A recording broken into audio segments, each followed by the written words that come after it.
The Queens of Spice podcast is created for adult audiences only.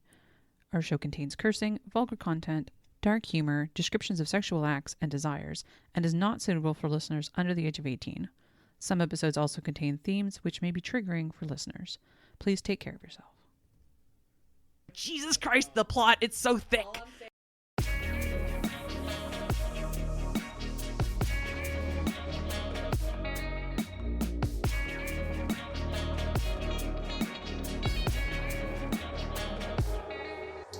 Welcome to the Queens of Spice podcast. I'm your host, Rachel Ragachu, and I'm here with my two BFFs, Ashton and Jack. Hey guys. Hi. It's a special birthday episode for our BFF Ashton. No one has bought me a puppy yet. Happy birthday! I'm sorry, Ash, I can't afford a puppy. Shh. It's fine. Jack's a puppy now. You get to keep her. Is she into puppy play because of the book we read last time? No, That was a horse. It was a puppy that I was hiding. It was a joke. That was a good yoke. I'm not the puppy. Jack's basically the puppy, though. So we are reading Fourth Wing by Rebecca Yarros today. It was Ashton's request to read this book for her birthday because it's spectacular. Just like Ashton. Just like Ashton. Sure. I'll be honest, the only reason I was like, can I pick a book for my birthday is because you decided that we were going to read that book for your birthday. Spoilers. And I was like, well, if that's the case, I want to read a book for my birthday. And you're like, yeah, of course we can. We're reading a dragon book for my birthday, too. No, we are. And then I was like, well, let's read a book for my birthday. And you're like, yes, of course. And then you're like, by the way, your birthday's coming up soon. And I was like, fuck. Panic mode. So here we are. So we are reading Fourth Wing. 20-year-old Violet Sorrengail was supposed to enter the scribe quadrant, living a quiet life among books and history. Now, the commanding general, also known as her toughest Talon's mother, has ordered Violet to join the hundreds of candidates striving to become the elite Navarre dragon riders.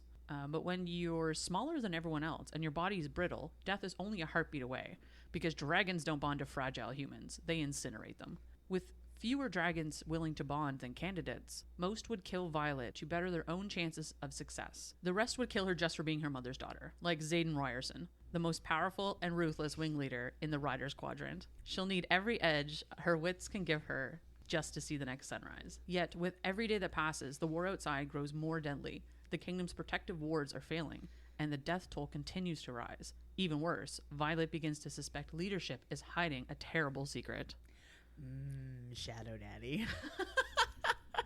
Can you call someone daddy when they're like 23? Is that a thing? Yeah. Yeah. Okay, I guess. So Xaden Ryerson to that is... You could be a daddy at 16. Oh, not that kind of daddy. Well, yeah, that's true. So I mean, it's about the energy. Yeah, I mean, daddy energy kind of transcends age, I suppose. But anyway, so Violet, she is... Amazing. What a character. Holy jeez. So she is like 5 feet tall, okay, which is the size of how many dragons? Sorry, it's 4 extra large bad dragons. In case anyone was curious, she is very little, especially for a dragon rider. Yes, and because of that, she has a lot of issues, kind of going forward through this whole ordeal. Because of that and more. Because she also was born with like kind of brittle bone and brittle. Is there like an actual like name for it? Do you think? Yeah, no, it's called Ehlers-Danlos syndrome. Oh, okay. So the author and her son, I believe, both have Ehlers-Danlos syndrome, which is a weakening of your connective tissue, I want to say. So like joints, ligaments. Yeah, because when like if she'll land wrong and like twist her ankle and like hurt her ligaments, yeah. Or she'll like reach for something really hard and like her shoulder will pop into place and shit like that. So she is like considered a quote unquote fragile kind of person. Yeah.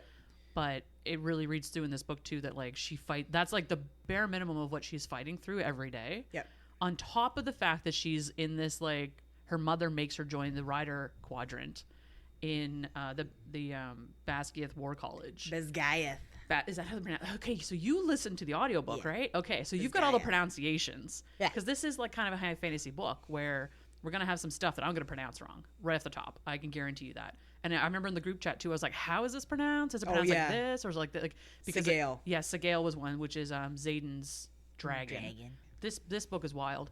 My friends and I, when we watched House of the Dragon, the whole time I was watching House of the Dragon, I was like, I really want more interaction between their dragons. Like, I want their dragons to be snuggly and like cuddly and cute and like then murdery on top of it all. And so when I started reading this book, and my friend who had read it, I was talking with them about it. I was like, oh my God, wouldn't it be amazing if that happened and like their dragons were friends? Because like in the beginning, when she goes to Basgiath War College and her sister's like preparing her and all that stuff, she's like, Her sister Mira. her sister Mira is like giving her new clothes and like taking stuff out of her bag. And Oh yeah, so good point to that, mate. Yeah. She gives her an article of clothing that is made from her own dragon scales. Mira's dragon.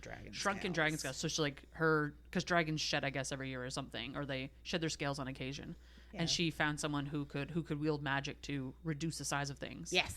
And so she managed to like shrink down these dragon scales and make armor for Violet. Yeah. Cool. And it saves her life so many fucking times in this book. It's insane. And there's like further on, there's another scene that's just amazing because of that. But anyway, and then her sister's like basically preparing her because she's mad that She's her like, mom's making her go. Showing how to braid her hair correctly because you shouldn't have long hair. Yeah. So she braids it up in a way. Yeah. She gives her better boots. Yes. Because she was wearing bullshit boots. Bullshit boots. And like it's basically like you can't have things in your backpack. Like you'll pack fall lighter. over. Yeah. Yeah. Because the first thing you have to do in order to get into the rider's quadrant is walk across a parapet. Yeah. In high winds, and in her case, when it's fucking raining and thunder and lightning. Yeah. Foreshadowing. Anyway, that's a thing. So as she's preparing her, she's like, and stay away from Zayden Ryerson. And I was like, they gonna fuck. Obviously. Foreshadowing. It's so, oh my God. Like, obviously. One of my favorite things, it's like, when you first read through this book, the very first time you read it, it's like, a lot of it catches you off guard. And then the second time I read through this book, I'm like looking for all of those itty bitty details because I know how everything turns out. Yeah. And I know all the twists and turns that happen. And I'm like, oh, like I'm just living for it the second time through. Well, like there's certain things that you know are going to happen. Like obviously she's going to be bonded to a dragon. Because it's enemies to lovers, like obviously. Yeah. So like when I was talking to my friend Lane, I was like, wouldn't it be amazing if like their dragons like were besties or like loved each other and they like hated each other, and all her only response is, well, dragons can have mates. And I was like, what? Okay, so we're getting ahead of ourselves a little bit here. So let's well, that's where I was at in the book. I was in the beginning and I was like, wouldn't this be amazing? And she's like, do you want me to tell you? And I was like, no, I do not. I want to keep reading. I just want to scream about this. So one of my notes, because when I first started reading this, like 10 pages in, they're like standing in the tower waiting to go out into the parapet, yes. which like there's a whole group of people like going through this. There's like with hundreds Dylan. of them. And so like there's this guy named Dylan who's in the line. He's talking about whatever. And they're talking, I think they get in the subject of like, having relationships or something, because you're not allowed to have, you can get married early in the Rider's Quadrant as soon as you graduate, which is like 3 years. I mean, yeah, it's 3 years. After 3 years, yeah, the school, it's 3 years. You can get married, and they encourage you to get married because they want you to. Because if you make it through the entire quadrant, because spoiler alert, so many people die in this, it's insane. Yeah, it's like Game of Thrones level. Like. Well, and to this point, so Dylan's like, oh, I got my girl at home, and like I got this promise ring, and we're totally gonna get married and whatever. He's the first one to fucking die in the entire book. Well, it's funny because you're like, you made a comment like, don't get ahead of yourself, Dylan. Well, I said, read the room, Dylan. Yeah. And then me, when I was talking to Elaine about it, I was like, oh, I like Dylan. I hope they become friends. And then she's he's like, dead. Yeah. Like, she was right like, off the bat. I didn't want to say anything because you were just like right there. I was like 12 pages in, he just falls off the parapet and dies. So that's like trigger warning, I guess. There's so much death in this book. Like, holy shit. Like it gets it's very attempted unaliving. Oh my gosh. So much like attempted murder. Yeah. Yeah.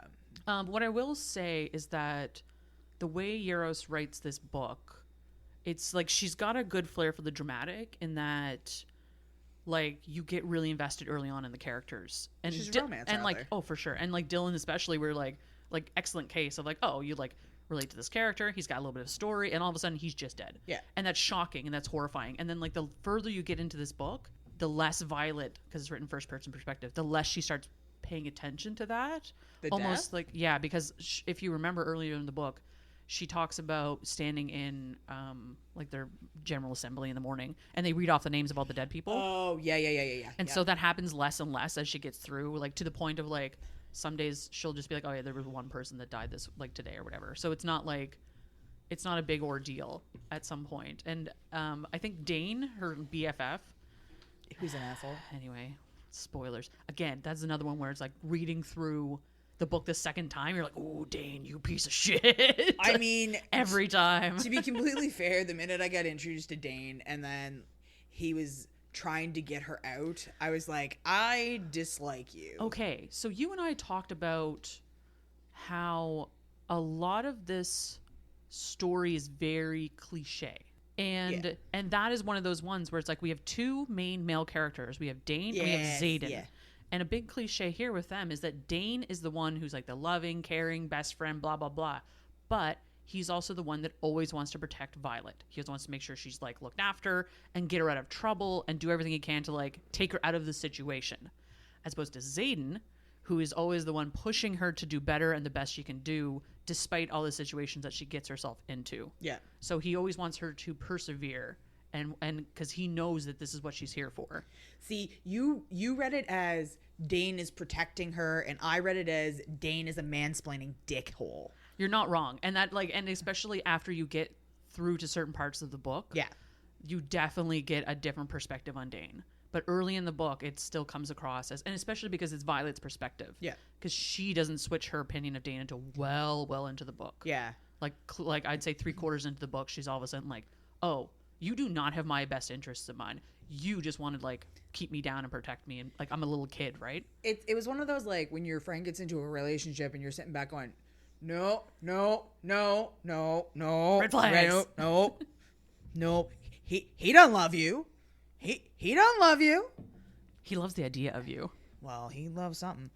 But yeah, Dane's a dickhole. And so early in the book, Fuck Dane. Fuck Dane. It's a lot of day-to-day stuff of like Violet just trying to struggle to get through, and Dane trying to like convince her and making deals even to get her back into the scribe quadrant. It's like going behind her back and doing things too. Totally, It's 100%. like I know what's best for you, like, sir. And I think what kind of like got my gears about it too is like men need to sit down and shut the fuck up headspace lately. And so, Go on. And so when Dane came in and I was like, sir, You are not shutting the fuck up, are you, Dane? sir, I know lots of yous. And no, Dane, no.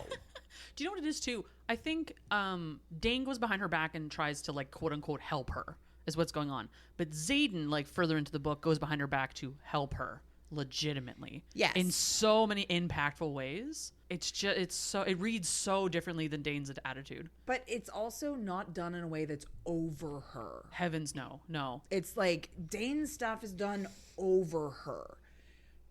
Xaden's stuff is done to make a path more accessible to her. And there is a part, which I will talk about in a bit, where he does a thing and she fights against it. And the whole thing is like, your body's built differently. And like, that's such a big thing through this entire book because she's just little.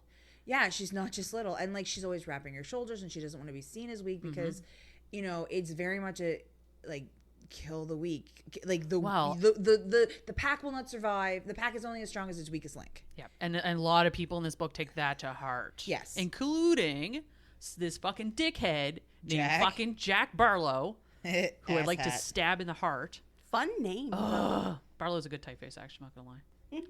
So he like right off the bat like has it out with her across the parapet, even like right off the bat, like they become arch nemesis. Oh yeah, when she holds the knife to his balls. Yeah, she like jumps off the end of the parapet and like flips around and like holds the knife to his balls. Yeah. And the two cadets that are at the end, who are upper level ones, they're like, I mean, he hasn't touched the courtyard yet, so technically he's not a rider.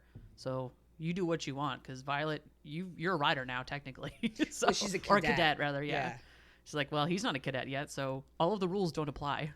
Like the Codex rules. Oh, yeah. Because Yeah. he's a dick. Oh my god, insane. Anyway, and he like keeps this vendetta against her throughout the entire book. Yeah. Until his ultimate demise. Spoilers.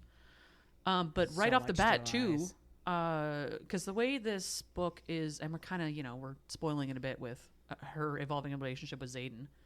But Isn't right that up, what we do in the podcast, though? We just I spoil know, the but I whole like thing? going through the story so they can like experience it with us. Oh, I see. Because we're jumping all over the place. Yeah, we're jumping all over the place. But right off the bat, Xaden, like you get the vibe from him. Sorry, you get the vibe through Violet that he would love to kill her because his father was the leader of the rebellion that happened in this country, and her mother, who's General Sorrengail, she was responsible for executing his father. And it should be stated that when you become a rider, you are able to channel magic through your dragon. Correct. And General Sorrengail's magic is storm control. Sure is. And when Violet steps up to the parapet, There's a big old storm that starts for some reason. there wasn't a storm prior to. There was clouds in the distance, but it wasn't like, didn't look like it was going to rain. Oh, actually, no, because Mira, again, I'm going through the second Right. time. Mira points out, she's like, it looks like there's a storm coming in the distance, is what she says. Of course there is. And of course it Yeah. started just as Violet walked across. How interesting. And it's like, you're in that moment where, as you're watching from the outside, you're like, did you do that because you knew your daughter was capable or because you wanted to see if your daughter was capable? Like, what happened there, The Mom? whole, and she's so, and this is the thing because General Sorrengail is so cold and despondent towards her daughter up until she starts channeling through a dragon.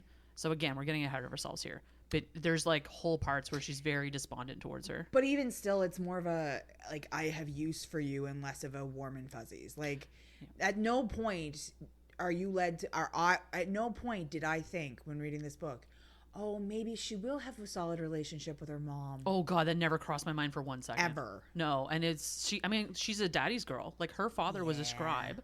She was raised in the archives. Yeah. She was raised to be a scribe. She studied to be a scribe for years and years and years until like 6 months before this. Her mother all of a sudden was like, no, you're going to be a rider and start training. Yeah. And she started doing hand-to-hand combat and learning like dexterity and stuff like that. But before that, she was like sitting in a library all day, basically. Yeah. Her father, again, who passed away, like, okay, let's go through the family history real quick. Dad's dead. Preach. So her family, her mother's General Sorrengail, her father was a scribe. Yep.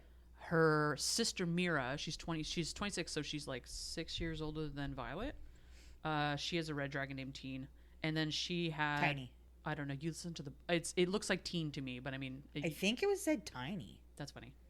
And then her brother, whose name was Brennan, he died the same day that Fen Ryerson died, which is Xaden's father. Yeah, he died in the battle. He died in the big battle, and then that's the same day that Fen was executed as well. Yep.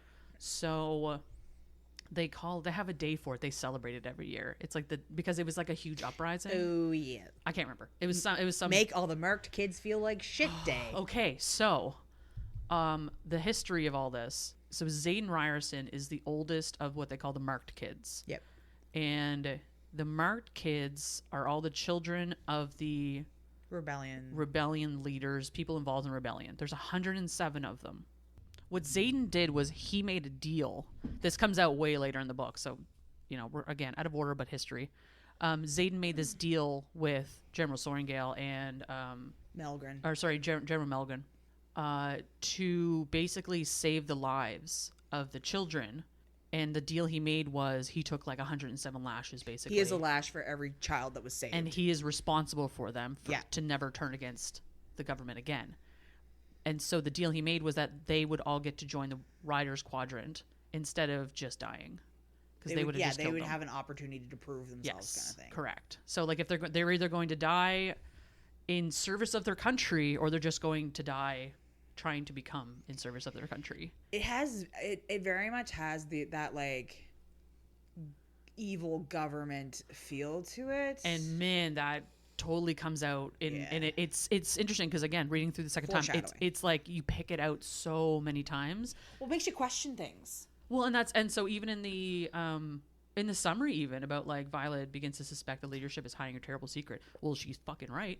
There's so many, because she's a scribe, so she thinks with a scribe head, and she's always picking away parts of history because she's very well versed in history, knows all of it. But then she meets these kids who are marked, and she's like, wait a second, like a lot of this shit doesn't match up. That's not the history. Or so and so wasn't listed in like the list of the dead. Like, why were they executed? And it's like they weren't involved in rebellion. Oh yeah, there's yeah. so many of those Liam's like mom. There's so many of those little nuggets Yeah. like along the story that you don't like. Reading through the second time, I was really hyper aware of them. Any questions so far, Jacqueline? Did her sister have to go through this stuff too? Yes. Okay. So Older brother, Brennan's the oldest. Brennan's the oldest. He went through it first, Right. and he became a dragon rider. and he Died. he did. He died in the war. Okay. This Yeah. rebellion war. So he got to, like, he finished his training or whatever. He had a bonded dragon, and he Yeah, so there's the first year you take is like your foundation kind of year, and at the end of that you either bond with the dragon or you don't. If you make it through It's not at the end. It's like halfway through. their first year, Yeah. well, it's a little bit more than half because it's like it's in like October, and then they finish in. And then they start the war Oh, games. yeah, I guess. It's more than half because Okay. it's a little like less than halfway through the book. So because they go through the gauntlet. Okay, so the way their training goes, they go across the parapet, then they get accepted as a cadet, and then they go through classes. Yep.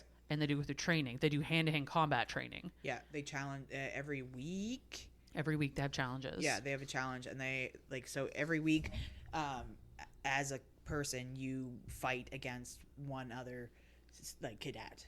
Right. And so because Violet is so Small. yeah, and has like, I'm gonna say she has a handicap.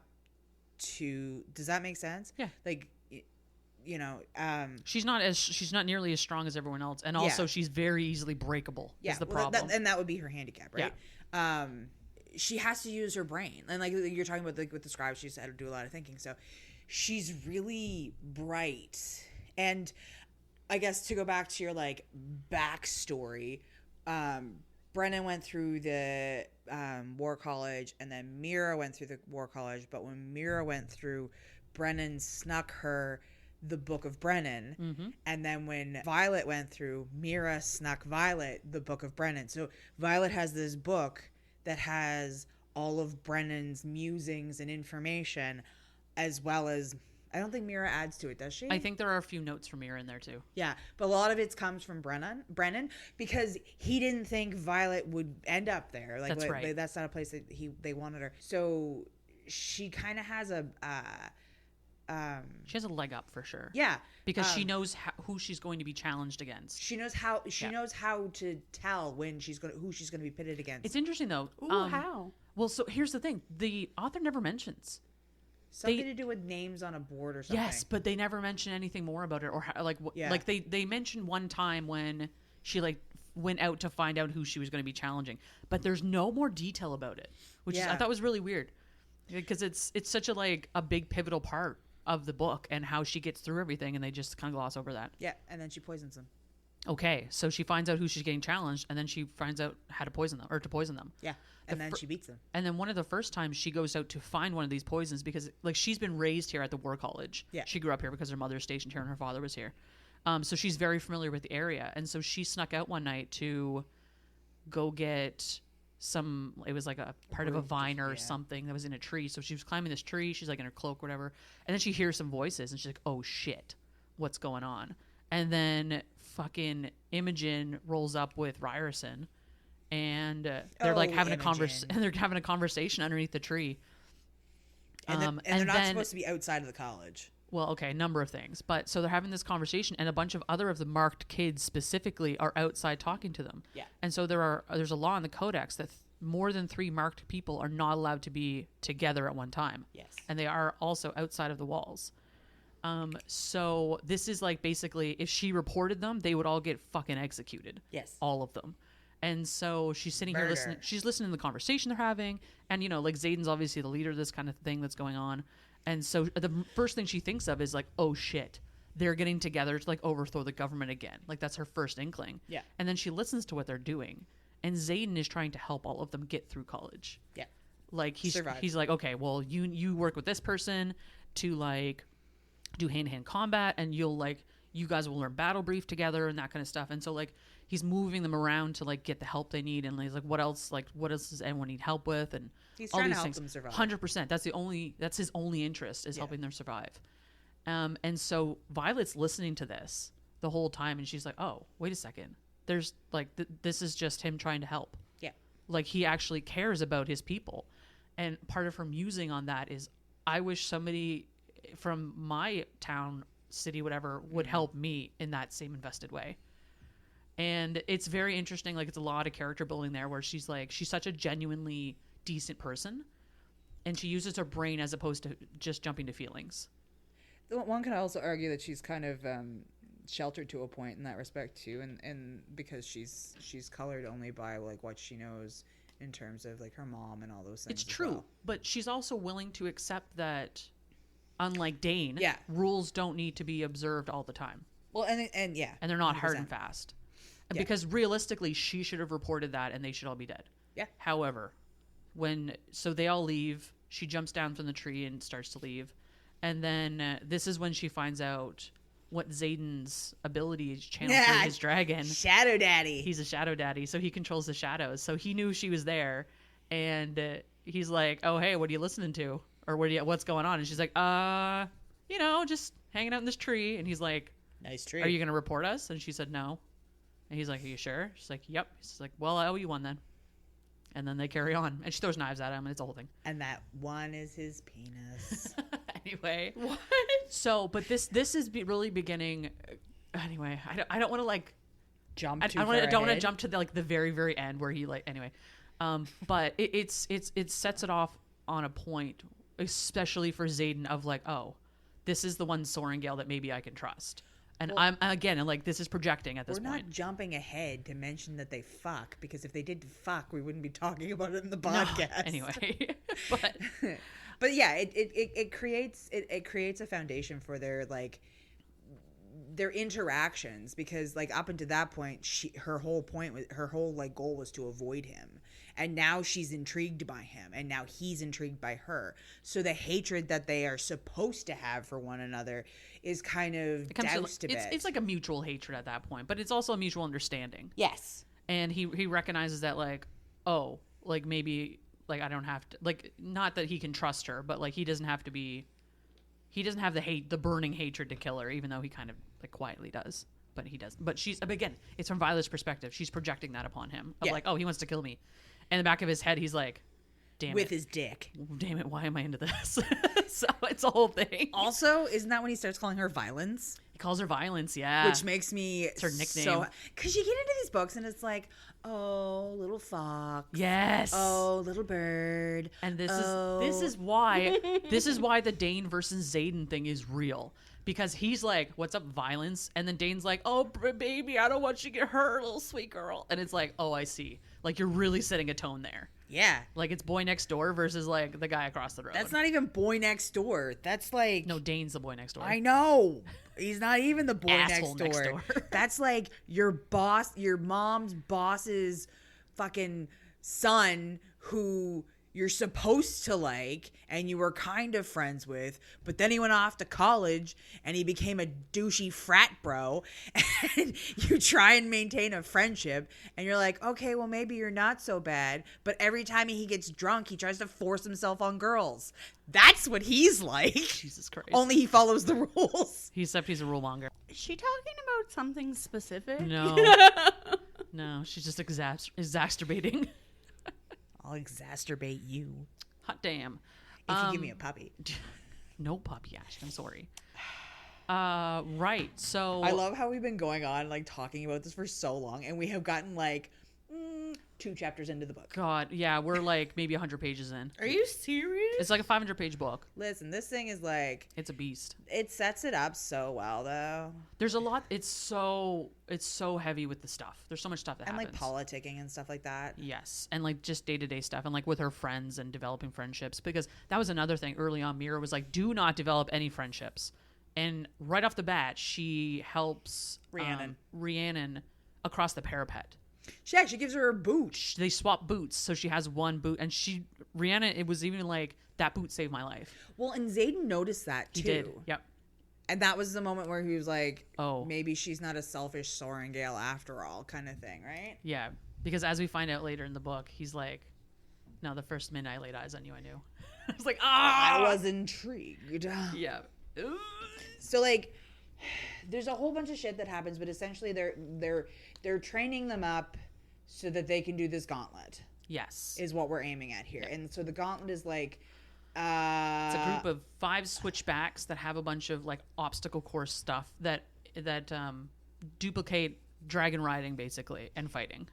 Okay, you used a lot of really fancy words, and I was thinking of that like it's like Wipeout. Well, yeah, Wipeout. That's where my brain was. It's Wipeout, except you fucking die if you fall. And so it comes down. It's interesting. I don't know why. I get like such a Harry Potter vibe off of this part of the book.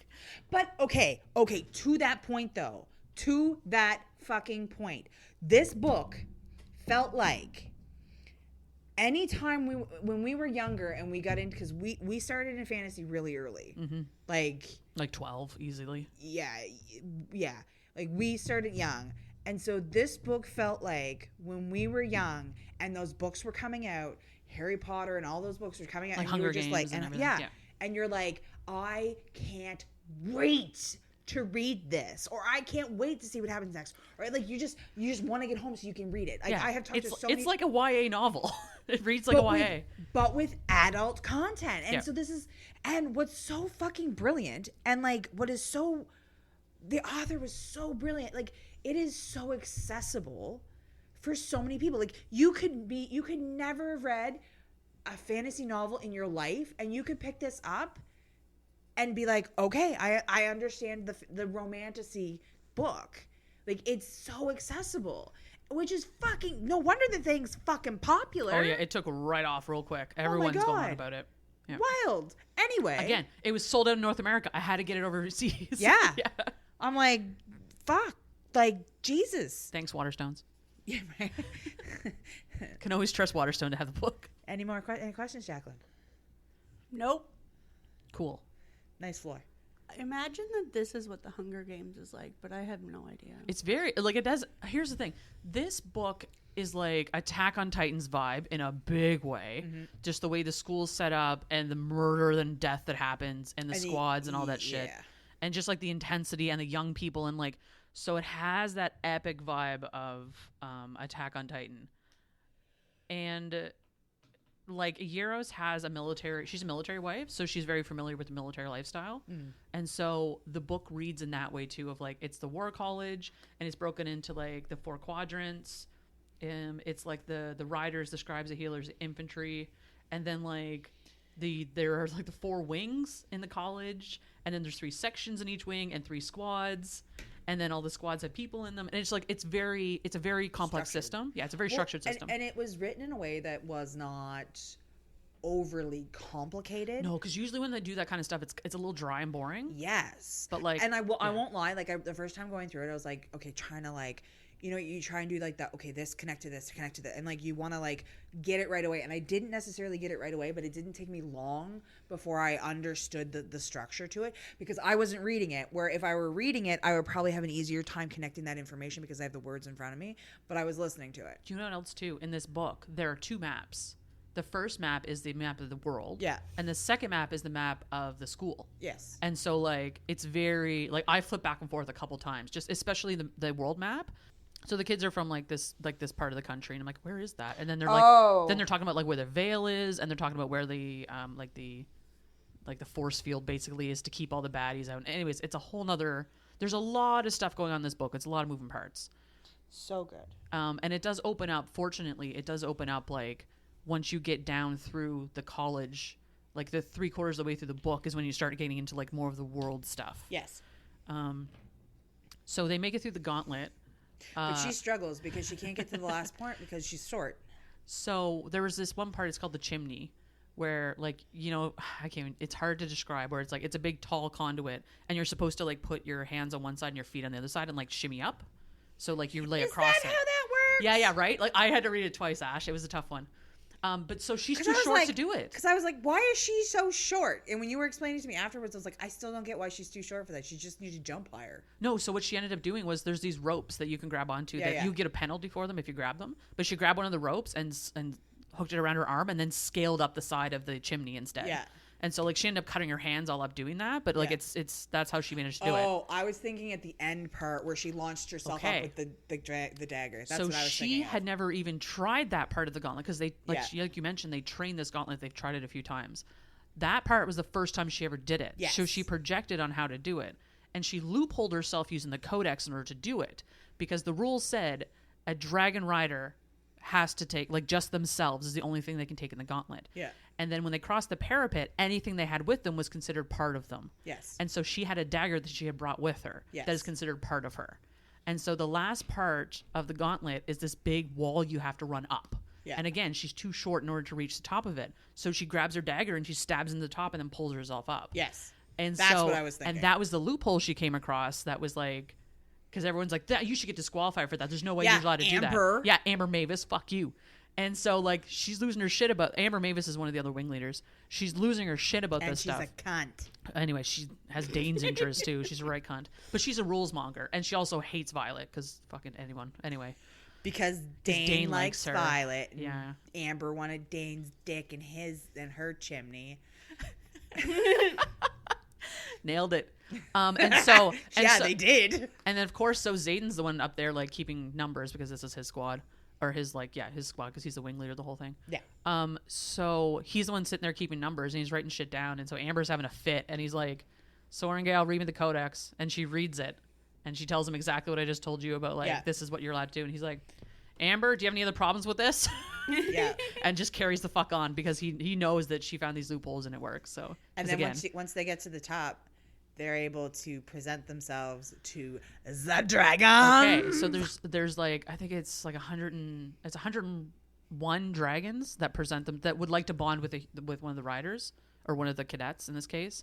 And so they do like this kind of like an early assessment. So they all line up and walk past the dragons to like not like meet them, but for the dragons to It's like a grand parade of sorts. basically, like, yeah. Hello, and then there's all kinds And if of there's some people that are shitty, the dragons just kill them. yeah, What?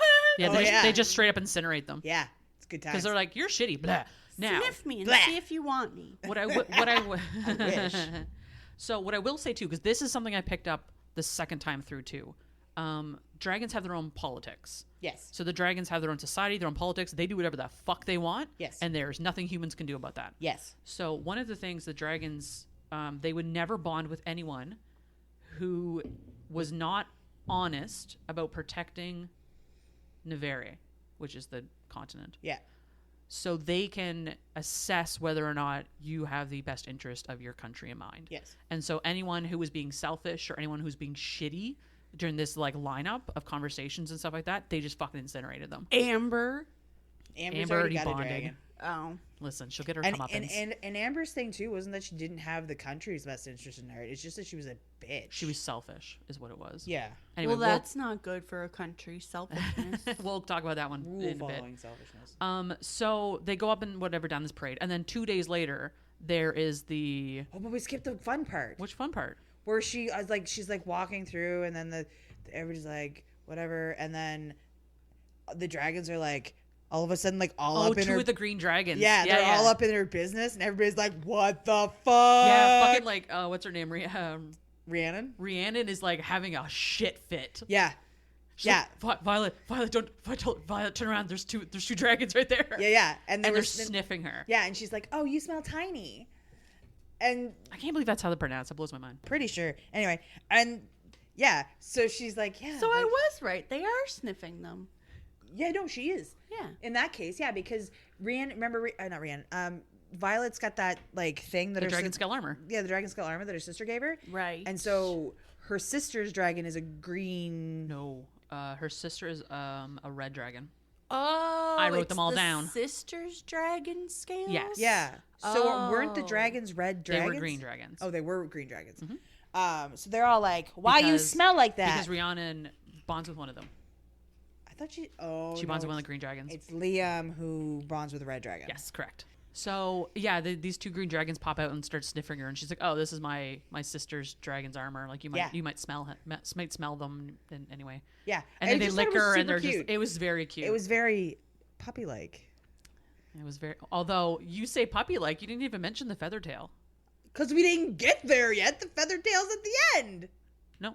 This was on the way back when the Green Dragons assessed. Oh, The yeah. Feathertail's at the very end. Yeah, because they're like, Feathertails I've never seen. Oh my god, it's a Feathertail. And she's gold. Oh, Ooh, it's a whole fancy thing. gold Feathertail. I love dragon politics. I love anything. Look, one of the things that I found when reading books with dragons like this is that like the dragons are kind of an afterthought, or they're just there. Like they're not like there's not as much interaction. This has so much dragon interaction, and it's just like It's very well done. I know. And even like a lot of the stuff, especially later on in the book when like some heavy shit starts going on, like and she can talk to them through her brain. yeah, so they all have like telepathic links after they bond. It's a whole thing. I love it. I love it. I wish I could have a telepathic bond with my dog. Of course you do. Oh my god. He'd be like, Mom, stop telling me that you Be like, love me. give me treats. He'd be like, Mom, treats, enough. Mom, treats, enough. treats, Mom, enough. Treats. Mom, come home. Come home. Treats. Mom, mom, mom, Treats. mommy, mom, mama, mama, Treats. Ash, Mom, Ash, mom, Asher, mom, mom, mom. mother, mommy. What? I love you. I was wondering how long that would go on for. So 2 days after that whole thing, Yes. they get to the like when they basically go out and find a dragon. It has a name, and I did not write it down. It's an actual. They have so many names for stuff in this. It's all very And a lot traditional. of the names are like Gaelic.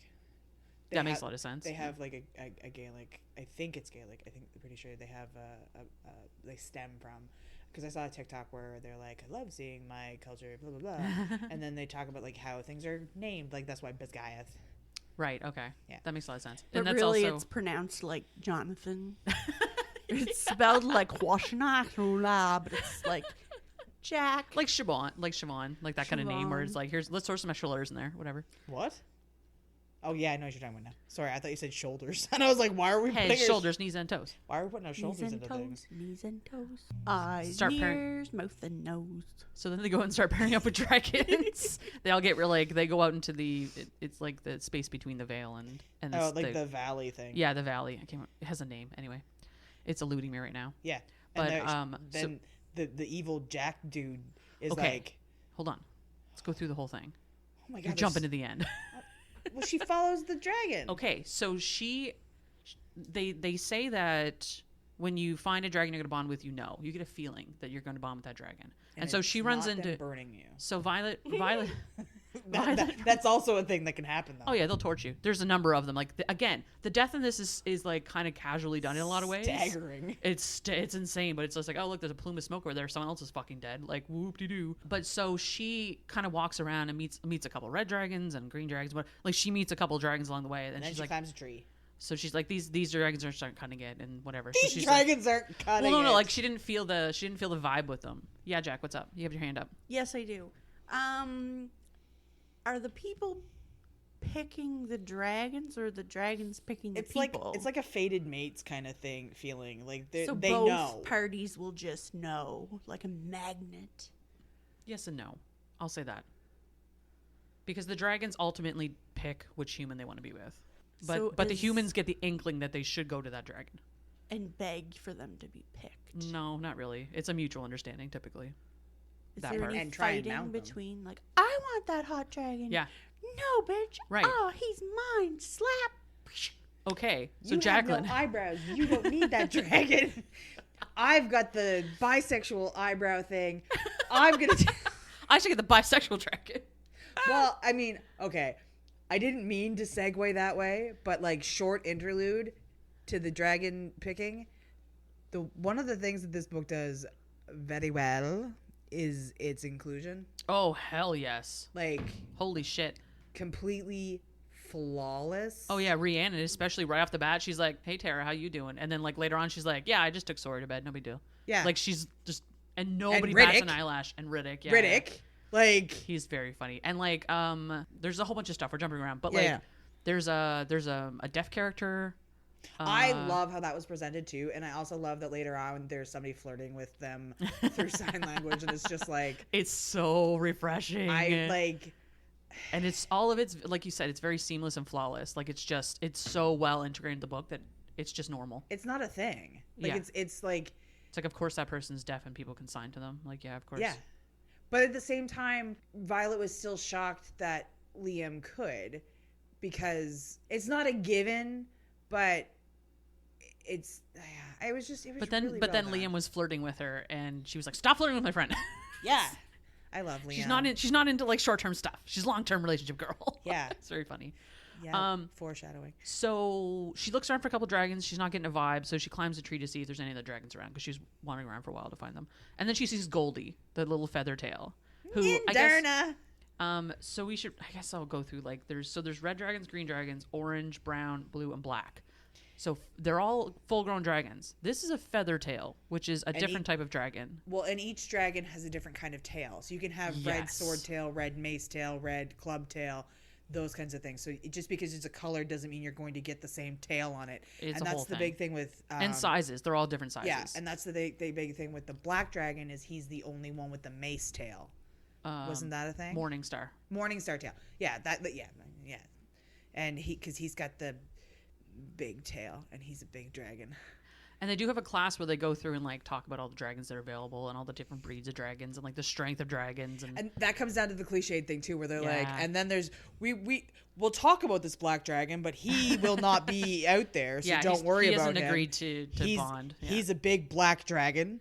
He's the largest dragon aside from Melgren's dragon, who is also a black dragon, but he's not going to be there, so don't worry. We're just going to talk about him because, like, oh yeah, he was also the guy who tried to save Brennan Sorrengail's life. He was attached to him, but like that guy died, so the dragon. That was like what 6 years ago. So he never bonded with another person again after that. But then there's the quote: "A dragon without a rider is a tragedy.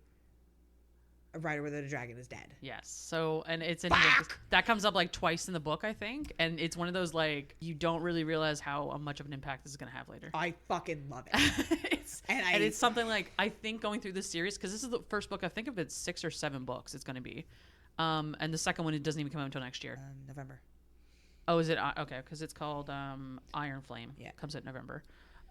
So I think that is something that we're going to have to revisit that saying, because I think it has so much impact in this book in such a subtle way and then a big way. And you're like, foreshadowing. I see. Oh yeah, so much. The foreshadowing in this book, man, especially the second time I read it through, I'm like, oh, this is all fucking foreshadowing shit. It's everywhere. Like this is like an ACOTAR level read where it's like, there's some shit. There's some twists, there's some turns, and you're like, what the fuck? It's like when, spoiler alert, ACOTAR, it's when you're like, oh, Tamlin. Ha ha ha ha ha. Tamlin. Fuck Tamlin. Fuck that guy. Piece of shit. Yeah, right? What? Jacqueline's like, what's a Tamlin? Fuck that guy. Anyway. Is he a penguin? What's an Ava? What's ACOTAR? A Court of Thorns and Roses. We go on about it. It's a book talk thing. Is that what the blue people?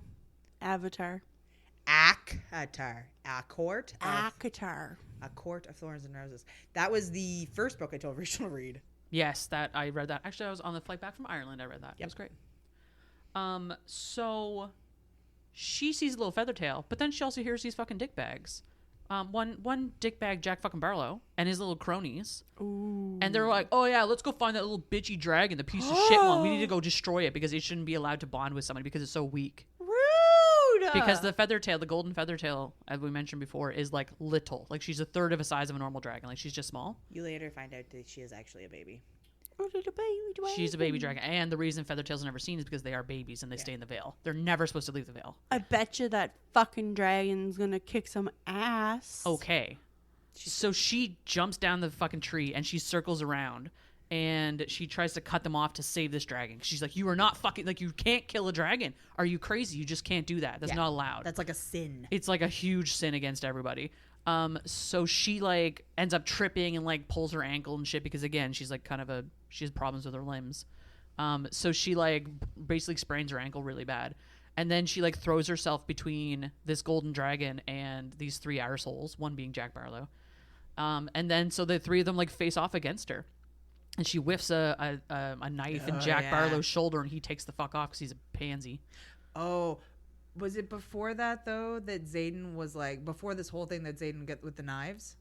Oh, anyway, I'm skipping over a lot of things because there's so like this. It's a 500-page book. There's a lot in this book. There's a whole thing with knives earlier where Xaden is like just fucking throw a knife at Jack Butler when he's being a piece of shit. And she does, like, during one of the But he helps her too when he like covers himself in knives, and then he's like, fight me, and then she fights him and takes all his knives. that's anyway. Is that after? It's after. Oh. It's a whole different thing. I wish it was acceptable to just throw knives at people for real.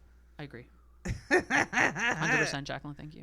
I appreciate that. So she faces off against these fuckers. They end up like hurting her really bad. The little like feather tail does not fly off and just sits there and like da la la la la. Yeah, the whole time she's like, go. She's go. like, yeah, she's like, go. Violet's just like, can you leave? And she's like, yeep, yeep. Like turns her head all weird and quirky, like adorable, because she's puppy. She actually is a puppy. She's a little baby. She is a little baby dragon. A kitten. Kitten dragon.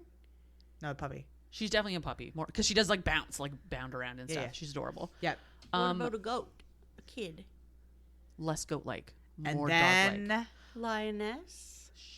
So, in the meantime, when this is happening, Xaden, because they're yeah. like the upperclassmen are like monitoring, but they're not allowed to get involved at all. They're not allowed to say anything, do anything, nothing. All they can do is observe. Yeah. So Xaden's standing there leaning against a fucking tree, watching this happen because there's nothing he can do. Yeah. And so at one point he's like, something like, "Look out behind you." And they're like, the guys fighting Violet are like, "You're not allowed to get involved." And he's like, I'm just narrating. And he, sure enough, like, he saves her life, basically. But she ends up, like, coming out on top of those two. And then right before, like, she's about to get in some big shit with one of these guys is, like, has her pinned. A motherfucking Terran, who is the Big black dragon. big black dragon with the fucking Morningstar tail, Yeah. lands and incinerates the dude. Yeah. Because fuck that guy. Yeah. And then, of course, Is she the baby's mom? No. Terran's a boy. So Terran's a guy. So Terran ends up bonding with her Terran is because very daddy, she though. saved the little golden dragon. Yeah. And then the little golden dragon also ends up bonding with her. So she bonds with two dragons. Yeah. And it's a whole And thing. it is and that's And one thing. of them was her dead brother's dragon friend. Okay, so her dead brother's friend who tried to save him, like the brother, it was his dragon. Oh. Because he was channeling resurrection or something, trying to bring Brennan he was back. trying to bring Brennan back. And he burned himself out. He burned doing that. himself out. And the kind of underlying thing here is that Terran he makes a very close connection with his riders. So like this is a thing that he hasn't bonded another rider since because he's been so burned from the previous one. Right. That he he doesn't have the capacity to bond. And this whole thing kind of ball rolls into Xaden's relationship with Violet, in that Terran, this comes back to the dragon's mating thing. Terran's mate is Sorrengail, Which is Xaden's dragon. dragon. And so Sorrengail was sitting beside Xaden watching this fight happen and watching this feather tail being defended and told Terran basically. And Terran rolled up and was like, well, I'm bonding with this creature then. Yeah. Because she defended the feather tail and she like took damage and is injured and is like suffering in order to protect the young. little baby. Yeah, exactly. Wait, what's the little baby's name? Indarna. Indarna. And I will mention too, we are abbreviating these names because they have big dragon names. Yeah. That are like son of whoever, blah blah, twice removed. And I'm like, I'm just Okay. not. They have big long ass names. It's like, you just call me Terran. Yeah. Basically. But Sorrengail is kind of this like terrifyingly like strict and like people are scared shitless of her, and she's an intense dragon. She's super like, and she's vicious. Like she's super vicious. Well, yeah, she scarred Xaden too, remember? Yeah. Yeah. And so like then you get into Terran, and like they can communicate through their minds. Mm-hmm. And then you get Terran, who's got this like crotchety old man energy where like, get off my lawns, kid. Like 100%. that. And it's just it's so funny to me, the contrast between the two of them. But because Terran went through losing a rider and Terran and Sorrengail are mates, Sorrengail went through Terran's pain because they're mated and they're bonded. Right. And so Xaden went through Sorrengail's pain. So Xaden's very invested in keeping Violet alive now. Very. Right. So now that, and there's like a big to do after she has bonded with two dragons, because this is like never happened in the history of bonding with dragons. And ever. then they kind of like do the whole, that's where you really kind of get into the dragon politicking thing. But even then they only dropped crumbs of it, which is really so delightful. But the long and short is she now has 2 dragons. Yeah. And I mean, to be fair, too, Indarna's not really involved in a whole lot anyway, just because she's like in the veil, but she's still in her mind. Yeah. And then all that delightfulness. Like I would say Taryn's her primary dragon. Yeah. And then Indarna is definitely like, she has big parts in this. Yeah. But she is an adolescent dragon. Like, she's not full grown. So, like, her abilities don't manifest in the same way that Taryn's do. Yeah. And so, like, when Taryn's powering through... When Taryn channels power into Violet, it's not the same as when Indarna... Because Indarna basically gifts her power to Violet to use. While Taryn's basically acting as a conduit to give power to Violet. Yeah. So now that they're bonded and their dragons are mated, Xaden is invested in Violet's well-being. So the way they explain it is that Taryn is likely, if Taryn loses another rider, if he has a strong bond, because usually they bond stronger to a rider going down the line. So like the strongest bond is near the end of their lives. And so Taryn has such a strong bond with his riders. He almost died the last time he lost one. If he loses this rider, chances are he dies. Yeah. If he dies, his mate dies. Yeah. Which is Sorrengail. And if a dragon dies, so does the rider, which is Xaden. And so Xaden theoretically is... Well, Xaden, not theoretically. Xaden is very invested, which spurs on this whole, like, he starts getting people to kind of train Violet, and that goes on and on and on for a bit. Because basically, like, his marked posse basically looks after Violet and takes care of her and trains her. Because people want to kill her. And they fucking try. Yeah. And like that goes on and that goes on, and like even to the point where they go off on like a mission of sorts, and like they're doing their whole thing, and they meet Mira again, and then all of a sudden like Xaden's like, "Hey, I'm here too." Oh, okay, we need to backtrack one time. Oh, I was trying to help you. I appreciate that. No, the only thing we need to backtrack. The only reason I say that is because we have to talk about when Xaden saves her life, the very first time. Oh, because Taryn's in her head. So there's all of these unbonded, is what they call them. Yeah. And so they're basically people who have passed the gauntlet but did not bond to dragons. Because they suck. So in the first couple weeks... But they weren't bad enough to get killed by the dragon. Correct, yeah. Okay. Jack Barlow. So, Jack Barlow, he did bond with the dragon. Oh, yeah, right. It was just like one of his buddies, one of the people that tried to attack her. Yeah. Or did attack her when she was saving Indarna. That was in this group, actually. Okay, so these unbounded, within the first couple weeks of being bound to a dragon, the connection with the dragon is so weak that if the rider dies, the dragon might bond to another person. Yes. So there's all these unbounded. They're going around like, have invested interest in people dying. Oh, because they might be able to bond dragons. Because the whole time while you're at the college, the only time you're not allowed to murder another person is when you're asleep. So basically, it's all hands off. So when you're fighting with people and doing your hand-to-hand or doing anything, you're fair game. Now they do have squad loyalty. So if you're within your own squad, typically people don't kill people within their own squad. But you're right, because Jack Barlow has always been gunning for her. Yeah. And like in a very real way, he could kill her. Yeah. And it'd be perfectly acceptable. So these unbounded, like there are people walking around with the target. Like, she is target number 1. She's bonded to the strongest dragon. The biggest, strongest, most badass dragon that you can get. And so there's unbonder like salivating, be like, well, Angie has 2. And she has 2. But nobody knows that Indarna is a baby. Oh, yeah. So, like, the whole thing about Indarna in general, all of her abilities, her one big ability, and the fact that she's a feathertail, like, adolescent, is secret. And nobody knows this except for, the 2 dragons and the 2 people. Yeah. Oh. So, these dudes roll up to Violet's dorm while she's asleep. Knock, and somebody unlocks her door, because there's like locks and everything on these, unlocks her door, like using magic, and lets these unbonded in. And there's like 7 of them. Yeah, there are a lot.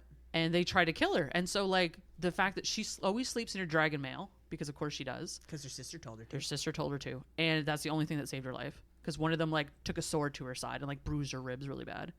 But basically like, because Taryn's in her head 24/7, Taryn's also in Sorrengail's head, who's also in Xaden's head. Right. So there's this connection amongst all of them. And Taryn is like, wake up, like trying to wake her up, knowing that this is happening. And at the same time, they're also calling for Xaden to come and save her, basically. So Xaden gets there like barely in a nick of time. And of course, like, shadow murders she's getting, so she's like panicking. And then Indarna is also in her head all of a sudden, being like, I'm going to channel my power to you, go. And she freezes time, What? which is like, there's like, this is, if there's anything you can't tell anyone, it's the fact that you can never tell anyone that this Feathertail has frozen time, because that would be like very bad. Because they would pick her apart, and they would find out her abilities and like find out she's an adolescent, and it's like, you can't breathe a word of this to anyone. And everybody who's bonded to a dragon has a different kind of power. That like we said, Zayden's is Shadow, Sorrengail's mother is Storms, Dane's is reading minds. He has to through touch. He has to touch people in order to read minds. And like some of the powers, Mira is shields. She can extend the veil or extend the protection. And so some of the powers are to be hidden. And are like, you know, they're just not talked about. So like Dane's is not talked about because he's like he's basically he's a tool for the government. He can be a spy. And anybody who manifests in mind reading powers gets murdered. Yes, they have a specific name for them, and because somebody does actually manifest abilities to read minds, and the teacher just rolls up and cracks his neck. Oh. It's insane. It's so insane. It's just like most things in this book. Like most things in this book, like just again with the death, be like, no, this person can't live. Snap. It's like I did them a favor because otherwise they would have gone crazy. Yeah, it's insane. So she freezes time. Zayden shows up, and then she like darts out of the way of these people, like because she's got a knife through her throat. Someone's gonna kill her, and she gets out of it, and then Zayden, like when she unfreezes time, Zayden's standing in the doorway with his shadows, and he just like drops 6 people in cold blood. Yeah. And then the last one, he slits his throat, like the one that had the knife to her throat. Just fucking kills all of them. Yeah. Because again, it's perfectly fine because per the codex, you're not allowed to attack someone in their sleep. Morally gray is my favorite color. Morally gray is my favorite color. It's so good. Well, it's almost like you just like don't. So they're not allowed to kill someone in their sleep, but they can. They can, and then that person's dead. Yeah. And then like, what do you do? So it's not like you want her to stay asleep because she's not able to be killed. They're just not supposed to. So well, and so here's here's the consequences of their action. Come knocking on the door is they're dead, and that's like no one's gonna suffer from that. However, except for the person who let her in. So the person who let them in her door, fucking Amber cuntbag, fucking Amber cuntbag Mavis. Mavis. So in the assembly the next morning, because she told Zayden. And she was like, do with this information what you will. Like, but this is who did it. Because he was like, you need to tell me. Oh, she knew who did it? Yeah. Violet. Violet saw her with her own eyes. She didn't think anybody would believe her. So that's why she was like, Zayden, you deal with this. And so in assembly, like Zayden, they talk about what he tells them what happened, about the 7 people that attacked her in her sleep, and the person responsible for it. And he calls out Amber Mavis, who's a wing leader, just like him. How did she know? How did she see her? She saw her when she got out of bed. Oh, she just hung around. No. Still? She unlocked the door and was leaving, and she saw her running down the hall. Like she saw her out the door. And Dane's all like, "Tell him it's not true. Tell him it's not true. Oh my God! Let me touch your face. Fucking Dane. Go away, Dane. Fucking Dane. Fuck that guy. Fuck you, Dane. Brutal. Anyway, Dane has a shit fit. There's no way Amber would do that. There's no way she would break the rules like that. Blah blah blah. And then Violet pushes the vision of what she saw to Taryn, and Taryn shares it with the rest of the dragons, and the dragons subsequently share it with all their riders, and they're like, oh shit. And then Taryn fucking torches Amber Mavis, and she dies. Yeah, he does. Because like, execution time by murdered. Because Taryn's got daddy energy. He does have but big not daddy like energy. Zayden's daddy energy, like that you make sure you drink your water and go to bed on time daddy energy. He's a sweet boy, I like him. I'll teach you how to drive. Yeah. I'll teach you how to drive stick, baby. No. No. I can't wait till we read my dragon book. Fuck. I can't wait till we read my birthday book. I don't have to read it because y'all have to explain it to me. That's right. Talk to you about littles. What? Spoilers. Okay, so Mavis dead, torched. Great. So they go on to like, they have a bunch. There's all these like competitions and stuff through the year. One of them is like the one where they have to like find the biggest. If you were in the enemy lines, what's the biggest thing they would want? And so their squad ended up stealing the map that has all the locations of all of their like strongholds, basically in the entire country. Yeah. And presents it, and so they win this prize. And the prize is to go to one of the protecting bases where, and it happens to be the base where Mira's at. Yeah. It also happens to be the base where Rihanna's family lives like an hour away by foot. Yeah. And they're not. So the first year that they're at Battle College, they're not allowed to communicate with anyone outside of the college. So technically, she should not be allowed to go visit her family, even though they're right there. Yeah. And like her sister had just like had a kid, and so she didn't know what was going on there. If she like anyway, so they ended up like sneaking out. And Mira, God love her, she's like, "You were acting weird, so I followed you." And she's like, "Oh, you're gonna go do this anyway? Fine, let's go. You're not allowed to, but we're gonna go." Like, I love Mira. She's a great character. And then of course, like they're leaving, and they turn the corner, and there's fucking Xaden, because part of the thing about having mated dragons is that their dragons can't be away from each other for more than a couple days. Yeah, it turns out a couple days is 3. And it turns out Dane's like, really? 3 days? You couldn't go 3 days? And he's like, not me. he's like, speak to the big lady dragon. Do you want to take it up with Sorrengail? Yeah. Do you want to take it up with Sorrengail? So to that point, though, I skipped over this a little bit, but we're talking about their mating bond. The first time... Oh, yeah! The first time when Taryn is linked to Violet, and like him and Seagal go off and like do some hanky-panky, she doesn't know how to block him out. So she wakes up and she's like, oh no, I want to rail everything. What is wrong with me right now? She's not asleep, is she? Because she's with Liam. No, she's in her room. And then she comes out of her room, and and Liam's standing there, and he's like, what's up? She's like, no, I'm not, bye, I gotta go. Why do I feel these things toward Liam? Yeah, right? Because she's like, who's admittedly very handsome. Anyway, so she ends up like going out to, previously, Xaden had showed her this secret path to the flight field. And so she had taken off to the flight field because she's like, I what's going on? Like, what, I need to like get this out of my head. Where the hell is he? Oh, but slight interlude. Liam is the person that Xaden has basically made her bodyguard. Yeah, so he's like around her all the time. So they're getting like friendly and stuff. Yeah. And so she runs out to the flight field, and who's leaning against the wall out there? We're fucking smoking like basically pot. Yeah, is Xaden, the bad boy. And he's like, yeah, it's like he's like, what? You can't block him out? And she's like, no. What's going on in my head right now? I don't like it. And he's like, well, this takes the edge off. Do you want some? And she's like, no, you're not allowed to smoke that. And then he's like, whatever. Do you know how to ground? She's like, no. He's like, well, let's teach you how to ground then. Oh yeah, I forgot about grounding. So he teaches her how to like grounding, which is like a mental thing about like channeling energies and like blocking out stuff and like closing doors basically to certain things that are going on. And so he teaches her basically like how to close a door to Taryn so that she can block out the like dragon hanky panky that's going on. Sexy time. Because it's like she's channeling like sexy time everywhere. And usually he's good at blocking stuff out, but like, you know, a little distracted. He's getting his dick wet. He was getting his dick wet, all right. I love how Xaden was also like, yeah, it's kind of like walking past a brothel. And he's like, oh, but you don't know how to channel, so you're like in the brothel. Yeah. But then like she wants to kiss him, and he's like, no, I'm not. We're not doing that because like. But then they do. And then she cannot get him out of her head. I mean, but he's also does the good guy thing where he's like, no, you're not within your good mind right now. Like you can't, like this is not. Consent is important. And he's like, you can't consent to this right now. Like we're not gonna do it. And then he's like, no, like you gotta leave. You gotta go. I can't. Like you gotta go. And so she leaves. Is it just me, or is the world like super fucked up that's like just so sweet? Yeah. How bad is it that we're like, oh, how cute. He didn't take advantage of her. Right? Like, oh. Again, why do men suck? It's a thing. But it's also, you're also looking at this juxtaposed against Dane too. Because Dane does like. Well, I'm not, because I don't know anything about him. Yeah. But he's also like the sweet guy that like always kisses her forehead and like puts his like hugs her and stuff and is like Dane? always. Yeah, he is. He's very touchy-feely with her. Yeah. We didn't get to that part yet. There's more parts. Okay, this is a long book. Really important question. Okay, what's up?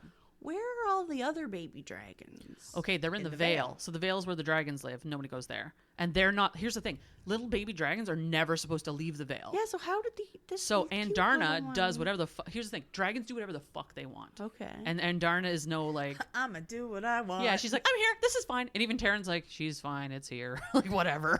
Andarna's parents are dead, and Sorrengail and Taryn basically take care of her. I'm waiting to see who her parents are, too. Like, you know, there's some big why fucking is she gold? tie-in. I don't know. I have so many questions. I have so many questions. And why does Taryn call Violet Silver One? Is it because of her hair? And then he calls Andarna Gold One.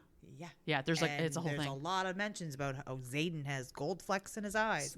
Is that foreshadowing? There's so many. Fucking know. So many. Oh, I can't help but dissect the shit of this book too, especially the second time through. I'm like, oh, there's so many questions I have. Where are the answers? Yeah, in the next book. It's in the next couple of books. November. I'm like, right? Well, because my November's gonna be busy. Fucking gee, I could read that book like twice. Okay, so where do we go from here? Yeah, lots of stuff happens. Gosh, there's so much. So they have the war games where she manifests her power finally, and she fucking zappy nukes Jack Barlow from space. Yeah. So she ends and up she saves Liam. She saves Liam through by doing stopping time, because like Jack Barlow had like attacked Liam, like who's now like one of her BFFs. Yeah. And like basically she stopped time in order to save Liam's life. She's going around stopping time again. This is she only does it 3 times in the entire book. Yeah. So like dire circumstances. So this is where she finds out that her special channeling ability is lightning. Because after she saves Liam, she's so fucking riled up and she's so pissed off, and she flies up during this war game and levels a fucking tower on one of the buildings and like basically makes Jack Barlow follow his death because she is angry. And then she's upset because she killed somebody. Yeah, well, not just because she killed somebody, but she's trained her whole life to be a scribe, so she was hoping that her power would have something to do with like helping and manifesting and those kinds of things, or like mending, where instead it's just violent. Which is Brennan's power was mending. Yes. We glazed over that one, but she was hoping it'd be more along his lines of helping people. Yeah, because like mending and then shields are both very help, and then hers is like murder. The opposite. Yeah. Murder. Well, maybe she could find a way to use it for good. Like creating fire. So this is what Xaden does this thing. Well, it's interesting. So especially after she manifests this, there's a conversation that happens right after that, where Dane is like, "You don't have to use your abilities. That's not a thing you have to do. Don't worry about it. Kiss in the head. Be like pretty, whatever. Like small child. Like just whatever." And Xaden rolls up and he's like, "Listen, you're going to use this ability to save people's lives. Yeah. You're going to use this ability against foes. You're going to use this ability to protect this country." And he's not coddling her at all. He's like, he never does. And so like that's such a big pivotal point in that book where it's like, oh, Dane does not have your best interest in mind. He is a whiny little fuck. Oh my god, Jack, you don't even know. You don't even know the half of it. Fuck Dane. I hate that guy. I mean, Amber did, and now she's dead. Yeah, well, you look at that. Interesting. Yeah, but she's a fucking stupid cunt bitch. So there's there's a bunch of other stuff that there's so much day to day. There's so many details in this book. I don't want to go through all of them. They fuck a couple times. They fuck twice. They fuck twice, but like the first time is like when they explode the window. No. The first time is when they explode her armoire in her bedroom. And then the second day is on like that day they celebrate all the bad shit or whatever. Like when they celebrate the end of the war. But when she explodes the armor, is that when you realize that he protected them with his shadows the entire time they were boning? It wasn't the entire time. It was when she set the curtains on fire and he smothered them with his shadows. Yes. And then the second time they bone, which is your coloring sheet, she shatters the window and basically turns it to sand because it's like lightning is reacting to it. And then he shielded them to protect them from the glass and stuff that was blowing out when they were doing it. And then they get called down because they're going to be attacked. And then they're like, just kidding. It's war games. And so she shows up and she's wearing Xaden's jacket. She's wearing another cliche that I'm like, I love this so much. She's wearing his jacket. Because he has a 4th wing leader patch on it. And oh my like, god, it's like a Letterman jacket. That's exactly what it is. I love it. Yeah. I love that. Like, it's such a good... He's like the quarterback. It's exactly it, Jack. And that's literally what's going on here. Like the bad boy quarterback. Oh, he's such a bad boy quarterback. I love it. So they're all like split into teams and stuff like that and sent out, and they don't know how long they're going to be gone for. So originally Violet was supposed to go with Dane, but then Xaden's like, no. So Dane is her squad leader. Yeah. But Xaden is the wing leader of like the whole wing, basically. So he's like one step above. Yeah, he's 2 steps up actually. Oh, okay. Yeah, so it goes squad. It goes section leader. It goes squad leader, section leader, and then wing leader. Oh, okay. So their section leader is his friend. Oh, Garrick. Yeah, you're right. He's the section leader. You are nailed it. I'm just like, I wrote it down somewhere. Where is it? But like, so she's originally gonna go with Dane, and then Xaden's like, we don't know how long this is gonna be. You need to come with me because Taryn and Sorrengail can't be apart. And then he also brings Jack. Or sorry, he also brings Liam. Yes. Because Liam is the best in the year. Yes. And he wants the best on his side. So he gets those two with his own squad. And is he okay that Liam likes Violet? Buddy, Liam doesn't like no. Violet. Yeah, he does. Is this when she gets the Don't they like each other? Not Yeah, like they're that. friends. They're like best friends. the saddle? No, that's before. Okay. Yeah, so earlier on she Not more pony play. Again, there's so many details, and it's like I could go on about this book for years. That one's an important one though, because that's the moment where like she doesn't want to accept it because not every other rider has that kind of So thing. the way dragons are built in this is they have kind of a natural saddle built onto their backs, Yeah. and like a pummel that you would hold on to. Yeah. And most riders can just stay in their seat, and then some of them that end up falling out of their seats and dying. Like that's kind of a way of weeding them out too. Like obviously they're not good riders. And so Taryn they uses train and work in order to stay in their seat because they do like aerial acrobatic shit. And so she has a really hard time doing that because number one, she's got the biggest dragon, and number two, she doesn't have the strongest abilities. Yeah. And she trains and trains and trains and trains, tries so hard, and she still can't keep her seat perfectly. Yeah. And at the same time, Taryn is actually channeling to hold her in place. which takes a magic away from like his ability to do other things. Correct. Or her, and later on to cast lightning. Zayden just like he just like one day he's like here's a saddle. Like there's a saddle on Taryn, and they went through like just like design stuff and like worked together on it. There's a spot where Andarna gets attached. And there's a to. spot where Andarna gets hooked into because she's very small and she can't fly super long distances. She wants to come to. She does. It's adorable. Yeah. And I love so much too that in the dragon politics, like Taryn and Seagal are never like, you can't do anything. Yeah. You're not allowed to do this, because you're a feather tail, you're a child, whatever. That has never ever happened. Yeah. Like not one time. And even to the point that Violet is like, oh God, like, yes, you were coming along. We need to protect you. Go roll in the mud so no one can see your glowing golden belly. Like that kind of stuff. Like, so they always like the way it's all built into this. It's like you have Xander and Violet on one side. They're always like, okay, you want to do this crazy thing. Okay, how can we make this work and how can we make this happen? And then the other side you have Dane and like, well, mostly Dane, who's like, And Dane. you have fucking Dane, Because like, who's like, he's like, just don't do it. Just don't do the thing. Whatever. Yeah, because Rhiannon's supportive. Like all of her friends are supportive. Her friends Riddick- are incredibly supportive because they're all in the same boat and they've all survived until now. Yeah. So they're like, why couldn't you do X, Y, Z? Yeah. There's no reason you can't do that. As opposed to Dane, who just sees her as a fucking child because that's what he grew up with. And then Taryn's just like, just because your body's built differently doesn't mean that you don't deserve to hold your seat. And he's all, I heard that it's fashion these days. And it's like, So this is where we talk about equality or equity. equity. So this is where we talk about equity of like just because not everyone is the same doesn't mean you should have to suffer. Yeah. It's about leveling the playing field for everybody. And I should say too, like one thing that I really loved is that never under any point was magic going to be used to fix her. Like there was Correct. never like she needs to be fixed. It was always, how do we make it so she can do the things that everybody else is doing because that's what's expected of her. And that was part of the thing too, where Taryn, one of the reasons that Taryn bonded with her too was that like she is always Strength of character. she has strength of character because she is always in pain. Yeah. And she does all of these things regardless of that. Yeah. And it never one time holds her back from actually accomplishing her goals. Yeah.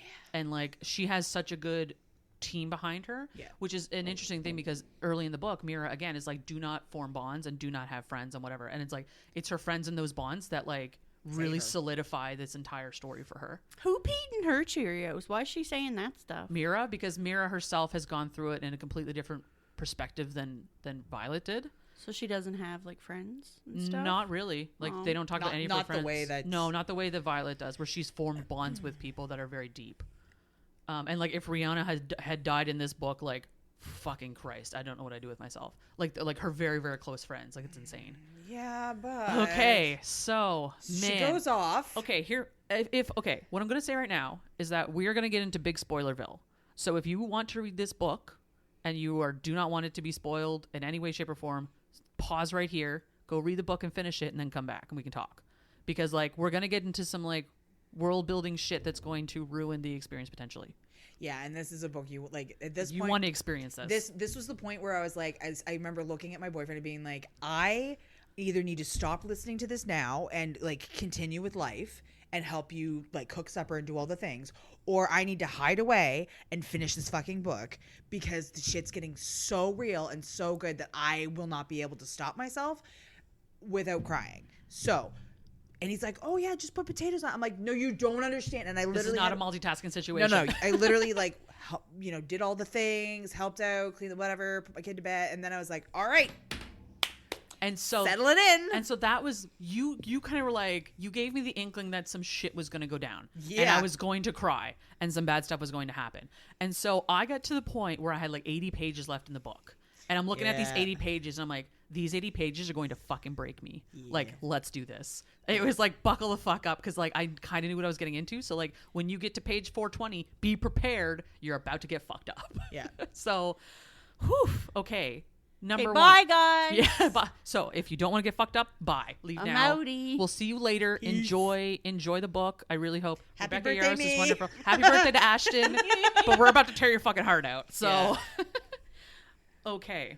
I'm not allowed to leave, am I? No. You gotta read some stuff. So, okay. War games. So they ship off. Yep. They break about an hour before they get to the base they've been assigned to. Yep. The base they've been assigned to, which they later learn, is one of the bases that Xaden Has been going to trade with Griffin Riders. Now we glaze over this to begin with. Griffin Riders are basically the enemy. Theoretically. They are the people that they've fought against for many years. The way the kind of history goes here is that there was the dragons, there was the griffins, and then there was those who stole from the earth. And it's a fable that, like, again, the nitty-gritty of this book. There's a fable book that Violet's father had given her. And it's like, it's actually like forbidden knowledge. Yeah, because she can't find it anywhere. Well, that's right. It's not in the archives. Yeah. And so her father had like snuck her this book and left this really cryptic note in it and stuff. And so this is where we get into like the big overarching story of what's going on in the world. Yeah. So they land, they're like breaking, they're just like having some water or whatever, chilling out. Her and Xaden like kind of just go a little make out sesh, whatever. And then these fucking Griffin Riders land. And they start, and she's like, what the fuck? What the fuck? What's going on? Like, there's fucking Griffin Riders here. Like, this is bad. This is Yeah. real bad. And then Xaden casually has a conversation with them because he knows them.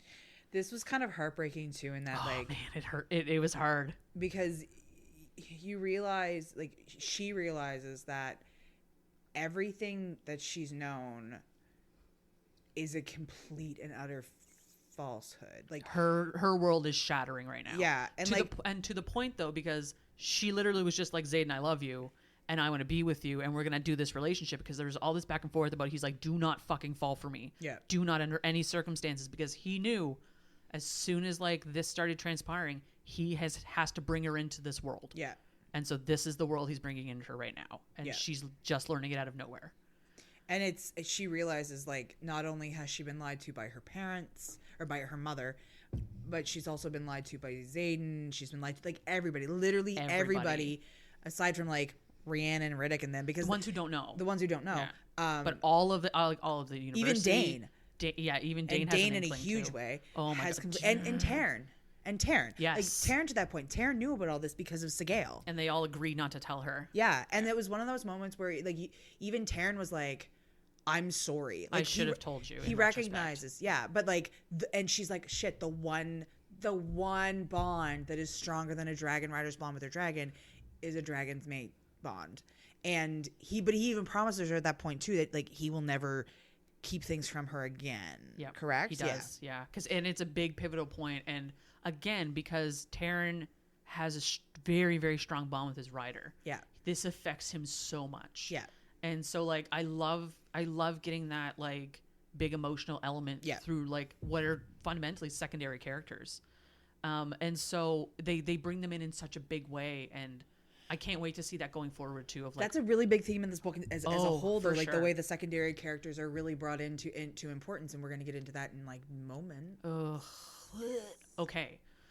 So the Griffin Riders have been Xaden has been trading with the Griffin Riders for weapons. Yes. So they've been giving the Griffin Riders weapons to defend them against the bad guys. The Venin and the Wyvern. Right, yeah. So the Venin, right? Jacqueline's looking at me. So this is where the plot gets thicky. The Venin are the ones that absorbed from the planet. When I talked about the griffins, the dragons, and those that stole from the planet, they're the ones that stole from the planet. Oh, I thought that was just humans. Right? No. It's well, humans they're who do it corrupted. too much and become corrupted. They're corrupted humans is Oh, what they okay. end up being. Yeah. And so Conservative. because it was three, it was Fucking conservatives. So so here's the thing. There was 3 brothers, and this is where the fable comes in. There's 3 brothers. 1 rode dragons, 1 rode griffins, 1 stole from the planet. The ones that stole from the planet are the Venin. They're the bad guys. And then they created wyverns. And then they created wyverns to attack, basically, to use as... Well, and so here's the thing.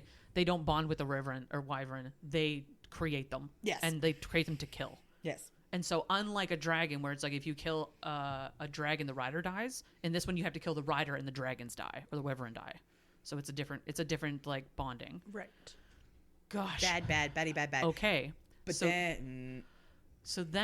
So they find out. So the tools that could kill the Venin, they've been given to the Griffin Riders, because the Griffin Riders live outside of the protection that protects the rest of the people who don't want to talk about what's going on. And in the eyes of the government and all of the like people of the area as they know it, the Griffin Riders are bad.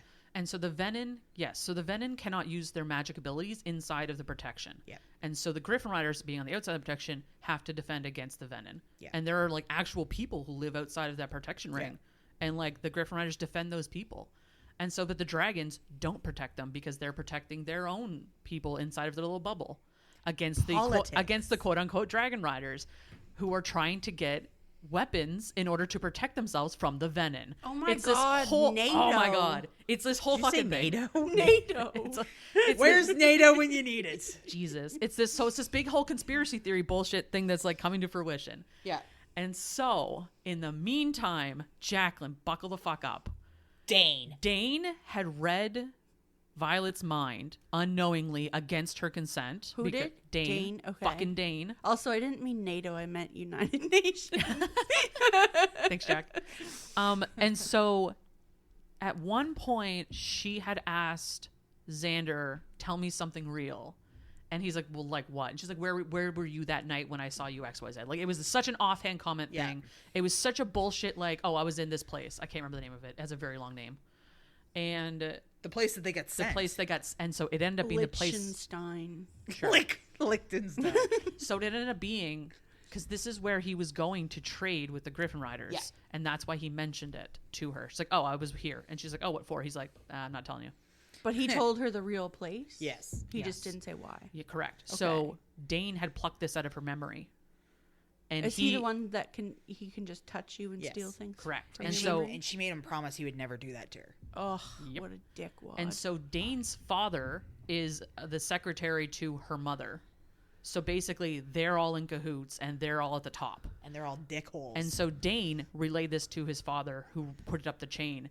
And so Xander is being tagged as a traitor, and it gets sent to this place unknowingly to him. And when he gets to this place is fucking empty. It should be fully staffed. Like, aside this is from like a note. Yeah, so there's a fucking note there, and it's basically being like, this is where you get to choose. You either come back to this place, which is your actual base you're supposed to be at, with all of your dudes, and you become a dragon rider, like you're a leader, or you stay there and die. Because right across the border into this town, there are Venin. 4 Venin, which I can't even express how bad that is. Four Because is one like a Venin, lot. one Venin will level an entire city. Oh. So they basically have to choose between letting the quote unquote like rebel whatever people that they don't really whatever die. Like And an entire village of people. Yeah. That's like several hundred people. Yeah, Just or dead. They just need to leave. So they Or have they to leave. They have to make a decision as to what kind of human they want to be in this. And Xaden, of course, gives that decision to everybody. And Yeah. he's like, "Listen, this is up to you guys. If you want to go. Absolutely go." And especially Violet, he's just like, And his entire team is marked. Like he has the entire marked of the kids. of the kids with him. So it's essentially like, and the thing They're of all that, being branded and traitors. the thing about that is like Melgren can't see the marked kids. Right. So part of the reason, because Violet even says that, she's like, he already knows, Melgren already knows the outcome of this. Like, why is he doing this? And then that's when Xaden drops, Melgren can't see, because Melgren's ability is to see the outcome of every battle. That's why he's like And a general. that's why he's the general. And there's nobody that can beat his ability. Yes, okay. So, but he cannot see if there are more than 3 of them are gathered at a time of the marked kids or marked people, he can't see what's going on. So that's why they're not allowed to Because gather and together. this is another thing that's going to come up later too, because they are marked by a dragon, and they don't say which dragon marked them. No, it was Melgren's dragon. It wasn't Melgren's dragon. They don't specifically say that. Oh, I thought it was Melgren's Right? dragon. And so I'm like, what dragon marked them? Because that's a fucking caveat. Like, that's a Yeah. loophole, right? Yeah. So I'm like, again, because the dragons will only bond with people who want to protect the country. And these kids uniquely wanted to protect the country. Oh. It's a whole fucking thing, Ashton. I'm just No. drawing the lines with the dots. You told me I'm not allowed to mention the thing, so I'm not mentioning the thing, but just know my thought process Yes. goes along with the thing that you're mentioning. Rachel has a fucking whiteboard and like strings everywhere, you guys. I've got the pins and the strings, and I'm She's put it all Charlie together. Day. I'm so invested in this book. I'm so invested. Yeah. Okay. So we're going to fast track this one. Yeah. So they there's no fight point- the Venin. It's a big thing. It's a big, huge fucking battle. Liam's dragon Fuck. is killed during the battle. No. And if you And remember the it's- saying, It's such a thing too. Like it's So not even fucking and heartbreaking. It's not even like and then he's dead. This is fucking drawn. I'm gonna cry right now. This is drawn out in a way that you're like maybe, and then no. Day is on the ground and he is dying and he's dead and then Liam's laying there and fucking Christ. now I'm going Is to, this like a Dobby's dead situation? very much. Oh my god, no, God. it is like because Oh my God. No. Because Xaden, like she can't carry Liam to put him by his dragon. And so Xaden comes, he finally lands after all this stuff. He picks Liam up and he puts him by his dragon. And then he forms a big cloud of shadow over himself. And all you hear is him screaming because this is one of his best friends that he was raised with. And he is dead. The dragon. Oh. The dragon and Liam. and Like, like specifically and Liam. again, it's not just a stop. It's not just a slow thing. It's like It's drawn the fuck out. he's Ashton, slow. stop crying. It's like, it's It a is thing. too. Oh my god, they're both No, crying. it's like she saved Liam during the fucking first set of war games. She thought, oh no, he's safe. He's not motherfucking safe. And then you have the whole fucking moment where she's like, I'll protect your little sister. Oh, his little sister. And, oh my God. And like the whole time Violet's sitting there watching the dragon get destroyed by one of the Wyvern, like just watching it happen. And she's like, I can't do anything. I can't Because call she lightning. I can't freeze time again. I can't do these things. She can control. She can call the lightning. She can't control it, so Yeah. she's scared of pulling it down because she doesn't want to hurt her people. Mm-hmm. But And then she's calling, but Xaden's like coming, but he's like protecting the town people, and it's a whole fucking thing. And then it's like, it's just over. What's wrong with the little golden dragon? Why can't it? Okay, so summon Jacqueline. its- Stop. She can only use it once, like a week. This ability. it makes her really weak, and she has to spend a lot of time to So because it's like because she's not channeling her ability, she's giving her ability, so Right. it's very intensive. So when So before does Liam, Liam die then? yeah, so right before Liam dies though, what do you think? Well, I thought you were just really sad about the dragon. I didn't know. Like, so does he just like die instantly? No. well he's it's a slow it takes minutes, None of this is instant. But like, it's like 4 or 5 minutes of him like there's nothing slowly like, fading that away. could save him though. No. There's literally nothing that can happen because if you remember earlier on too, when we mentioned that Brennan, her brother, had died, and this Yeah. guy tried to resurrect him, and the guy burnt out, and that was Taryn's other rider.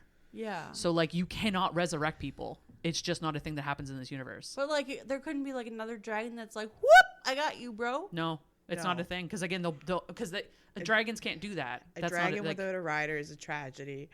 A rider without a dragon is dead. Oh my god. Well, I didn't know it was real. I thought it was like That was my point in saying it, that it was Yeah. going to come up later. I did say I was like, this is a thing that and happens. it's Well, I thought it was just gonna be a dragon that was sad. I'm sorry, Jacqueline. It's not. it's This not. is Ashton's birthday episode. We're going big or we're going home. I bet you Liam's hot as fuck Yeah. too. He's really Ugh. tall. He's very tall and He's chiseled, tall and he's and like super blonde. beefy. And he's like and like super so sweet. nice. Yeah. He's He's- super. he's He's the like- one that hits on the deaf gal. He's like Yeah. Chris Hemsworth. He's super cute. He's just Chris and like Hemsworth would die without a dragon. and like he even goes so far as to like not like talk about how he's manifested his powers, because Violet hasn't manifested her powers yet, and once you manifest your powers you get to go to a different class, and he doesn't want to leave her. He's not going to leave her because he's supposed to guard her, so he's pretending that he hasn't, like, what's his power? I don't even remember. It's not dying, apparently. I can't remember. I think it's his fire. I can't remember off the top of my head. Yeah, Go again. There's a lot of he's nuances. dead, so it doesn't matter anymore. Vicious. It's apparently being dead. Okay, so after this, so Liam, before he passes, whispers to Xaden that like the way to take down the Wyvern, because they're really overwhelmed with Wyvern. There's like tons and there's like a dozen of them. They have to kill the rider associated with those Wyverns. So there was 2 riders. At this point, they had killed one of the other. And those are like Venin. Venin. Okay, Yeah, one of the other Venin, and then there's like the boss man Venin. The boss man. And so Fuck basically, so like fucking Violet saddles up and goes right after them. And she's trying to call lightning to kill them, because one of the other thing too, her ability, if she strikes one of the Venin, like kills them basically. Yeah. Any of the like lesser powerful ones. So she's trying her ass off to do this. Well, and then so they have these weapons too, these daggers that like are the only thing that will kill them basically, apart from like the lightning will injure them, but like it doesn't kill them. It incapacitates them, but like these daggers they have are the only thing that will kill them. It's a special type of metal, and special relics too, and it's a thing that the people from Tyr developed in order to have like to do this. like a silver bullet type. Very much like that, yeah. And so anyway, they get in this big battle. Fucking Violet unseats herself from her saddle and kills one of them. But in this battle, one of the Venin like cuts her with a dagger or a knife or whatever, and like she's covered in poison. And so like she gets one more chance to kill this other Venin, and it's like this whole thing where Xaden like covers her in shadows, and he's like, "But you know what you're doing because you're on the back of your dragon." And she's like feeling around, she feels her space, and then she fucking just like jams her dagger in this last Venin, and it did. And all the Wyvern just like follow the fucking sky. And so she saves the day, whatever. It's a whole big thing. So and that Darna at one point, Venin is keeping all the other one. all the other Wyvern alive, yeah, like the other big dragon adjacent guys. So I thought they were like connected, like 1 and 1. No, they get manifest. It's the opposite of what the dragons are actually connected to. And that's the thing about like abusing nature, is that like they're bonded to a bunch of different dragons, or Wyvern rather. Right. Okay. And so like it's out of order as opposed to the dragon bonds. Why is it appropriate that the book I chose for my birthday is the one that makes me cry during the episode? That's vicious. Because I'm like trying really hard not to fucking cry, like continue crying, and it is not working. Sometimes it feels good to cry about things that I'm a whore for real. books that are gonna make me cry. You are that's your whole shtick. I know. Okay. Why am I broken? So of course, like, and at one point, like, and Darna freezes time so that Violet can call down lightning and focus it, trying to like kill the very last Venin that they have. So how did she get her fucking pause time thing back? No, sorry. This This was is her the time one. to use This it. is the one to use it. And So so she used it before Liam died? no, it was in the first War Games when she used it to save Liam. Yeah, the very first one. So that she hasn't used it since then. Anyway, so they freeze time. They kill this other Venin by channeling her lightning and like directing it, because at this point she can't aim her lightning because she's like literally just manifested it like weeks earlier, and so she has to train up to use it better. Anyway, so then she falls from her fucking dragon because she's like dying from poison right now, and so there's this whole kerfuffle of like the book just goes to black at one point because she just passes out in its first person perspective. So then the next chapter after that jumps to Xaden's perspective. We have one chapter of Xaden's perspective. Which was just... And it's like, it's very funny because sometimes you read these books and you're like, God, I wish it was written from the other person's perspective. And then you get this one fucking chapter at the end of this book and you're like, this is everything I fucking wanted. This is everything I wanted. Thank you fucking, because he reflects on stuff. Yes. And he thinks about like the moment I laid my fucking eyes on her, I knew I was done for. I knew I was done for. As soon as I saw her at parapet, I'm like, fuck. And you get that moment of like, he knows that she's never gonna believe him, and now he has to live with it. He has to live with it, but he's also not going to live with it because he's going to do everything he can to make her aware that like she is important to him, and he realizes that, and like those kinds of things. And it's just like, and there's this big like when she wakes up, he's like you can hate me. I can deal with hate. Yeah. I can deal with the hate. I can deal with the anger, but you love me, so I always have a fucking chance. and I will make this right. And so, like, What did he do? Why would she hate him? What's going because on? okay, we're gonna lay it out. Oh my So God. one, he was trading with the Griffin Riders Right. for the ability. Okay, So basically, he got Liam killed. well, it's his fault. he believe me, he takes ownership of that in so many fucking ways. Stop talking about Liam now. Oh, right. Okay. Number 2, Jacqueline. When she wakes up, because she's a fucking scribe, she is standing in Ertoia. Is that how you pronounce it, Ash? Eritoa. Eritoa, which is the capital of Tyr, which is where the traders lived. And technically, because she's a scribe, and the first thing she says, she looks out and she sees the temple of Tyr, and she's like, wait a second. This city shouldn't exist. This city was leveled. This is where Xaden grew up. This is where he's from. Yeah. And so, like, when the dissension happened and they executed everyone, they leveled this entire fucking city. It should be gone. And she's standing in the middle of it in like the castle, basically. And he's looking like out. lord of the land. Yeah, he basically like runs this entire city. And she's like, what the fuck is going on? And he's like, it's like, and she's piecing together all these things. Dane's father knew that they were traitors, and he knew that the Venom were coming to get them. He knew the Venom were going to be there, and he knew that they were going to kill them. He set them up. He set them up to die. And so, like, all of this shit is transpiring at the end of it. And it's just like, what the fuck? I got tingles talking about it. It's like, Jesus Christ, the plot, it's so thick. All I'm saying is that please, for the love of Jesus, let the next book be dual perspective. I really hope it is. Please. And you know what? It wouldn't surprise me if it was. Only because now that we have a lot of, because that's the thing. Yeah. Xaden has so much information that would have like destroyed the storyline. Yeah. And like now that it's all come out and we know the information, I could see it being dual perspective on the next And even book. like dipping into Rhiannon, because like they got to tell story from the other side of it too, right? That's right, because like everyone else is probably like, what the fuck? Because these war games are supposed to take about 5 days. Yeah. And so we're only on day 2 technically after she wakes up, or day 3 when she wakes up. Yeah. And so it's like, what the fuck? There's 2 more days, and I'm like, what the fuck's gonna happen? And like, I love how Xaden's like, and suddenly Andarna's bigger. Don't know what happened there.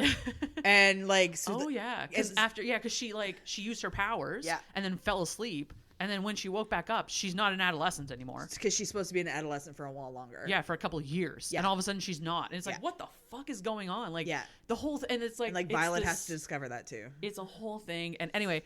The next book, I'm just like, I'm salivating. I know. for. I'm just like, I need it.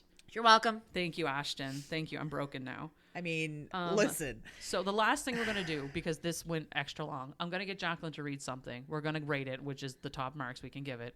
We're not going to talk about extra books because this has gone on for a while. So, Jack, I'm going to get you to read this one little excerpt.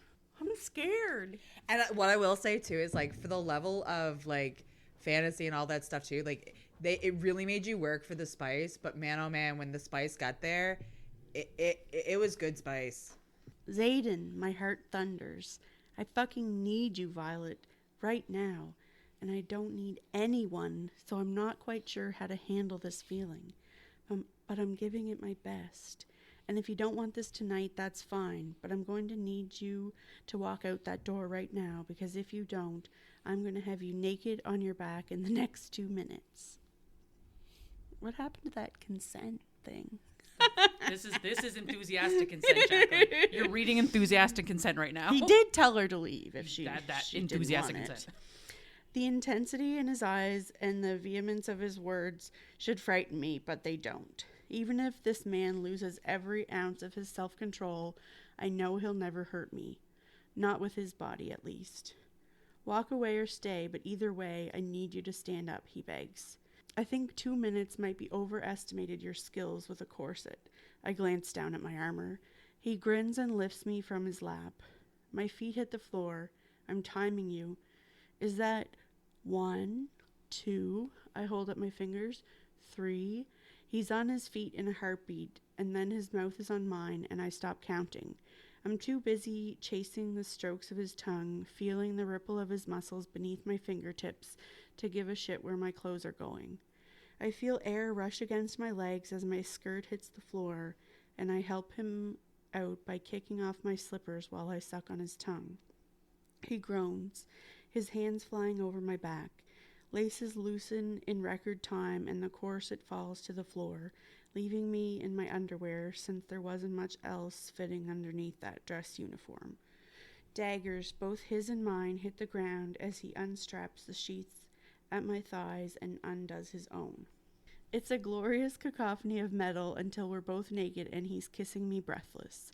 Then his hands are in my hair and pins fly until the mass falls down my back unbound. He pulls back only long enough to rake his ravenous gaze down my body. So fucking beautiful. I think that might have been a little longer than 2. I start, but he grabs the back of my thighs and lifts, sweeping my feet out from underneath me. My back hits the bed with a slight bounce, and honestly, I should have seen that move coming given that he's been putting me on my back for the better part of a year now. Still counting? He asks, dropping to his knees beside the bed and dragging me across the soft coverlet to the edge. Do you need me to keep score? I tease as my ass hits the end of the bed. Feel free.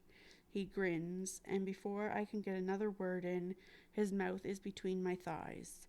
I suck in a sharp breath and throw my head back at the sheer pleasure of his tongue, licking and swirling around my clit. Oh, gods. Which one are you calling out for? He asks against my flesh. Because it's just me and you in this room, and I don't share. You, my fingers tangle in his hair. I'm calling out for you. I appreciate the elevation to deity, but my name will do. He licks me from my entrance to clit, finally flicking his tongue over that sensitive bud, and I moan. Fuck, you taste good. He lifts my thighs up onto his shoulders and settles in like he has nowhere else to be tonight. Then he absolutely devours me with tongue and teeth.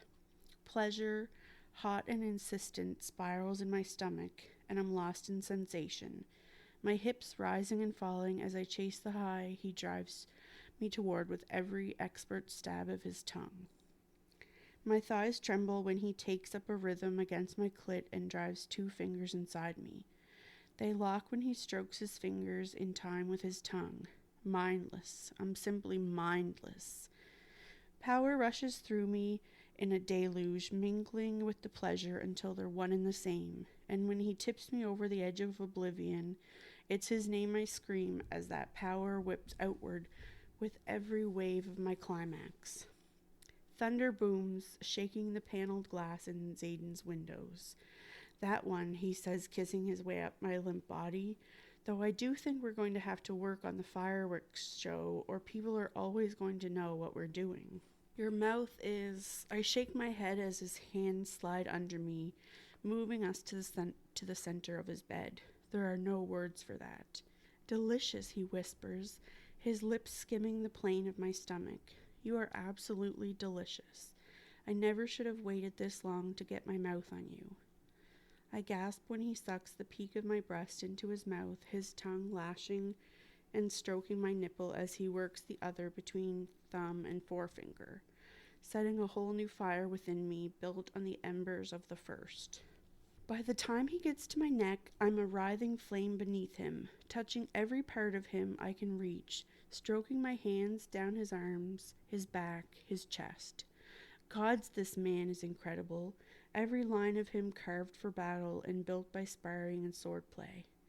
Our mouths meet in a deep kiss, and I can taste us both in it as I draw my knees upward, settling his hips right where they're meant to be, between my thighs.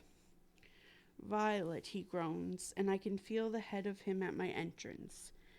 I don't get equal time to play, I tease, arching my hips so he slides against me and making my own breath catch with the motion. He nips my lower lip. You can play all you want later if I can have you right now. Yeah, that's a plan I can get with. You already have me.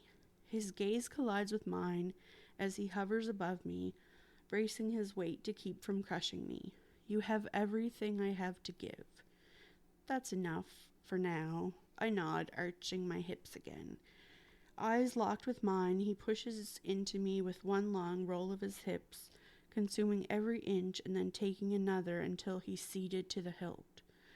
The pressure, the stretch, the fit of him is beyond words. You feel so damn good. I roll my hips because I can't help myself. I could say the same thing about you. He smiles, using my own words from earlier against me. Hard, deep, and slow, he sets a rhythm that has me arching for every thrust as we come together again and again and again. He drives us up the bed, and I throw my arms back, bracing against the headboard for leverage as I meet every plunge of his hips. God's, each is better than the last. When I urge him to move faster, he gives me a wicked grin and takes me at the same mind-blowing, heart-jolting pace. I want this to last. I need this to last. But that fire in my core is coiled tight and so ready to burst free that I can almost taste how sweet it will be. I know. He drives forward again, and I whimper at how fucking good it feels. Just stay with me.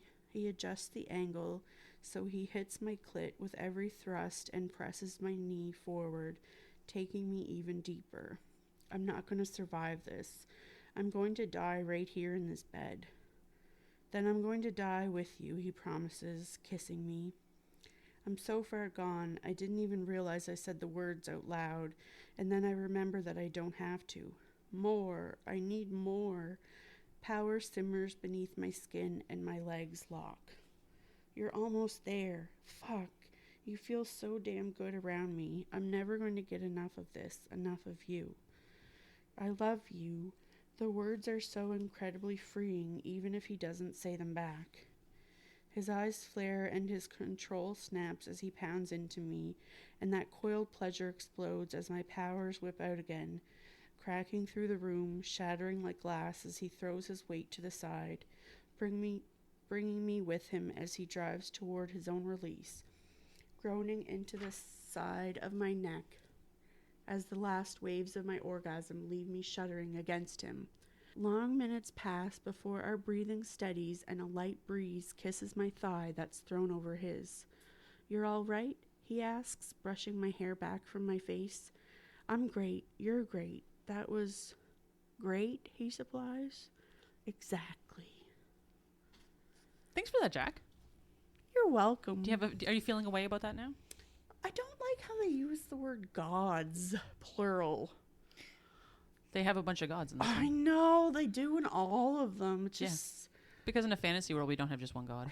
They need a new word then or something. We can say goddess if you like. But then it would be goddesses. Yeah. Oh, goddesses. Like, it seems like a lot of work to pluralize things.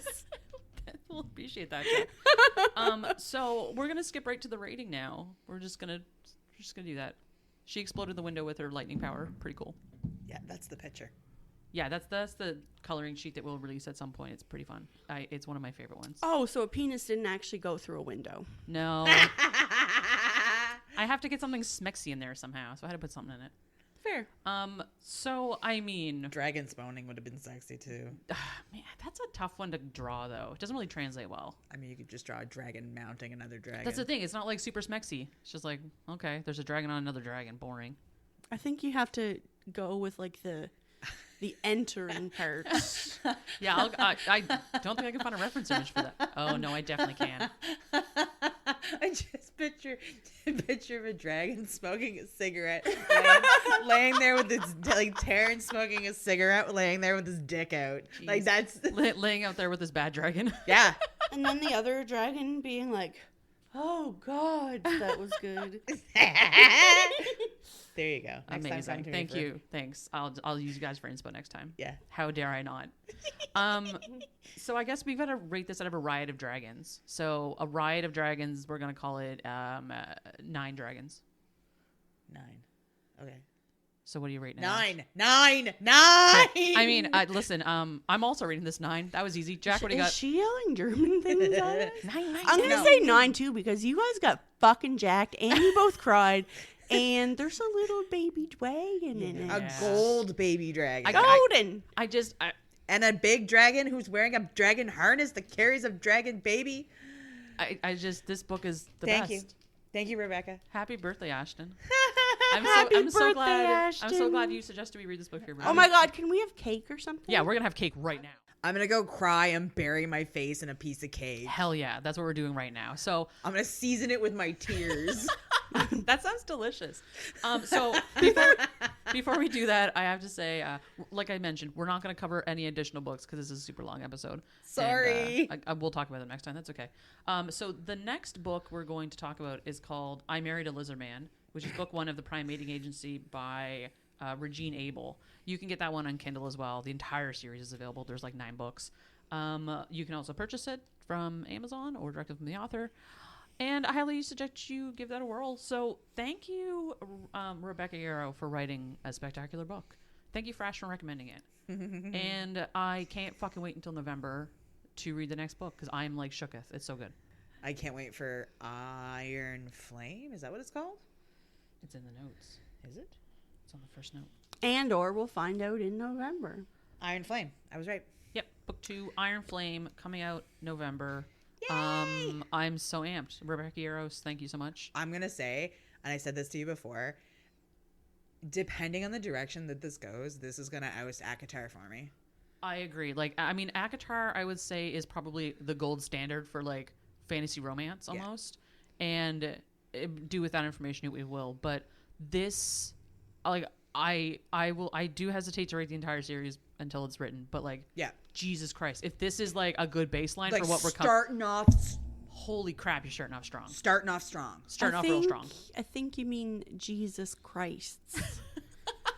Superstar. Gods. I can't wait for the rest of the books. And also, just to remind everyone, ACOTAR is not that Avatar movie with Correct. the blue people. Yeah, it's A Court of Thorn and Roses. I'm pretty sure if anybody's actually listening to this podcast, they probably know what ACOTAR is. And if you don't, definitely read it. Okay, well, thanks for joining me, guys. I really appreciate it. Happy birthday, Ash. Thanks, Happy guys. birthday. Happy birthday. And we'll see you next time on the Queens of Spice podcast. Bye. Bye. Bye. Thanks for listening to the Queens of Spice podcast. You'll find us on Instagram and Twitter at Queens of Spice. Or if you want to send us an email, you can reach us at queensofspice@gmail.com.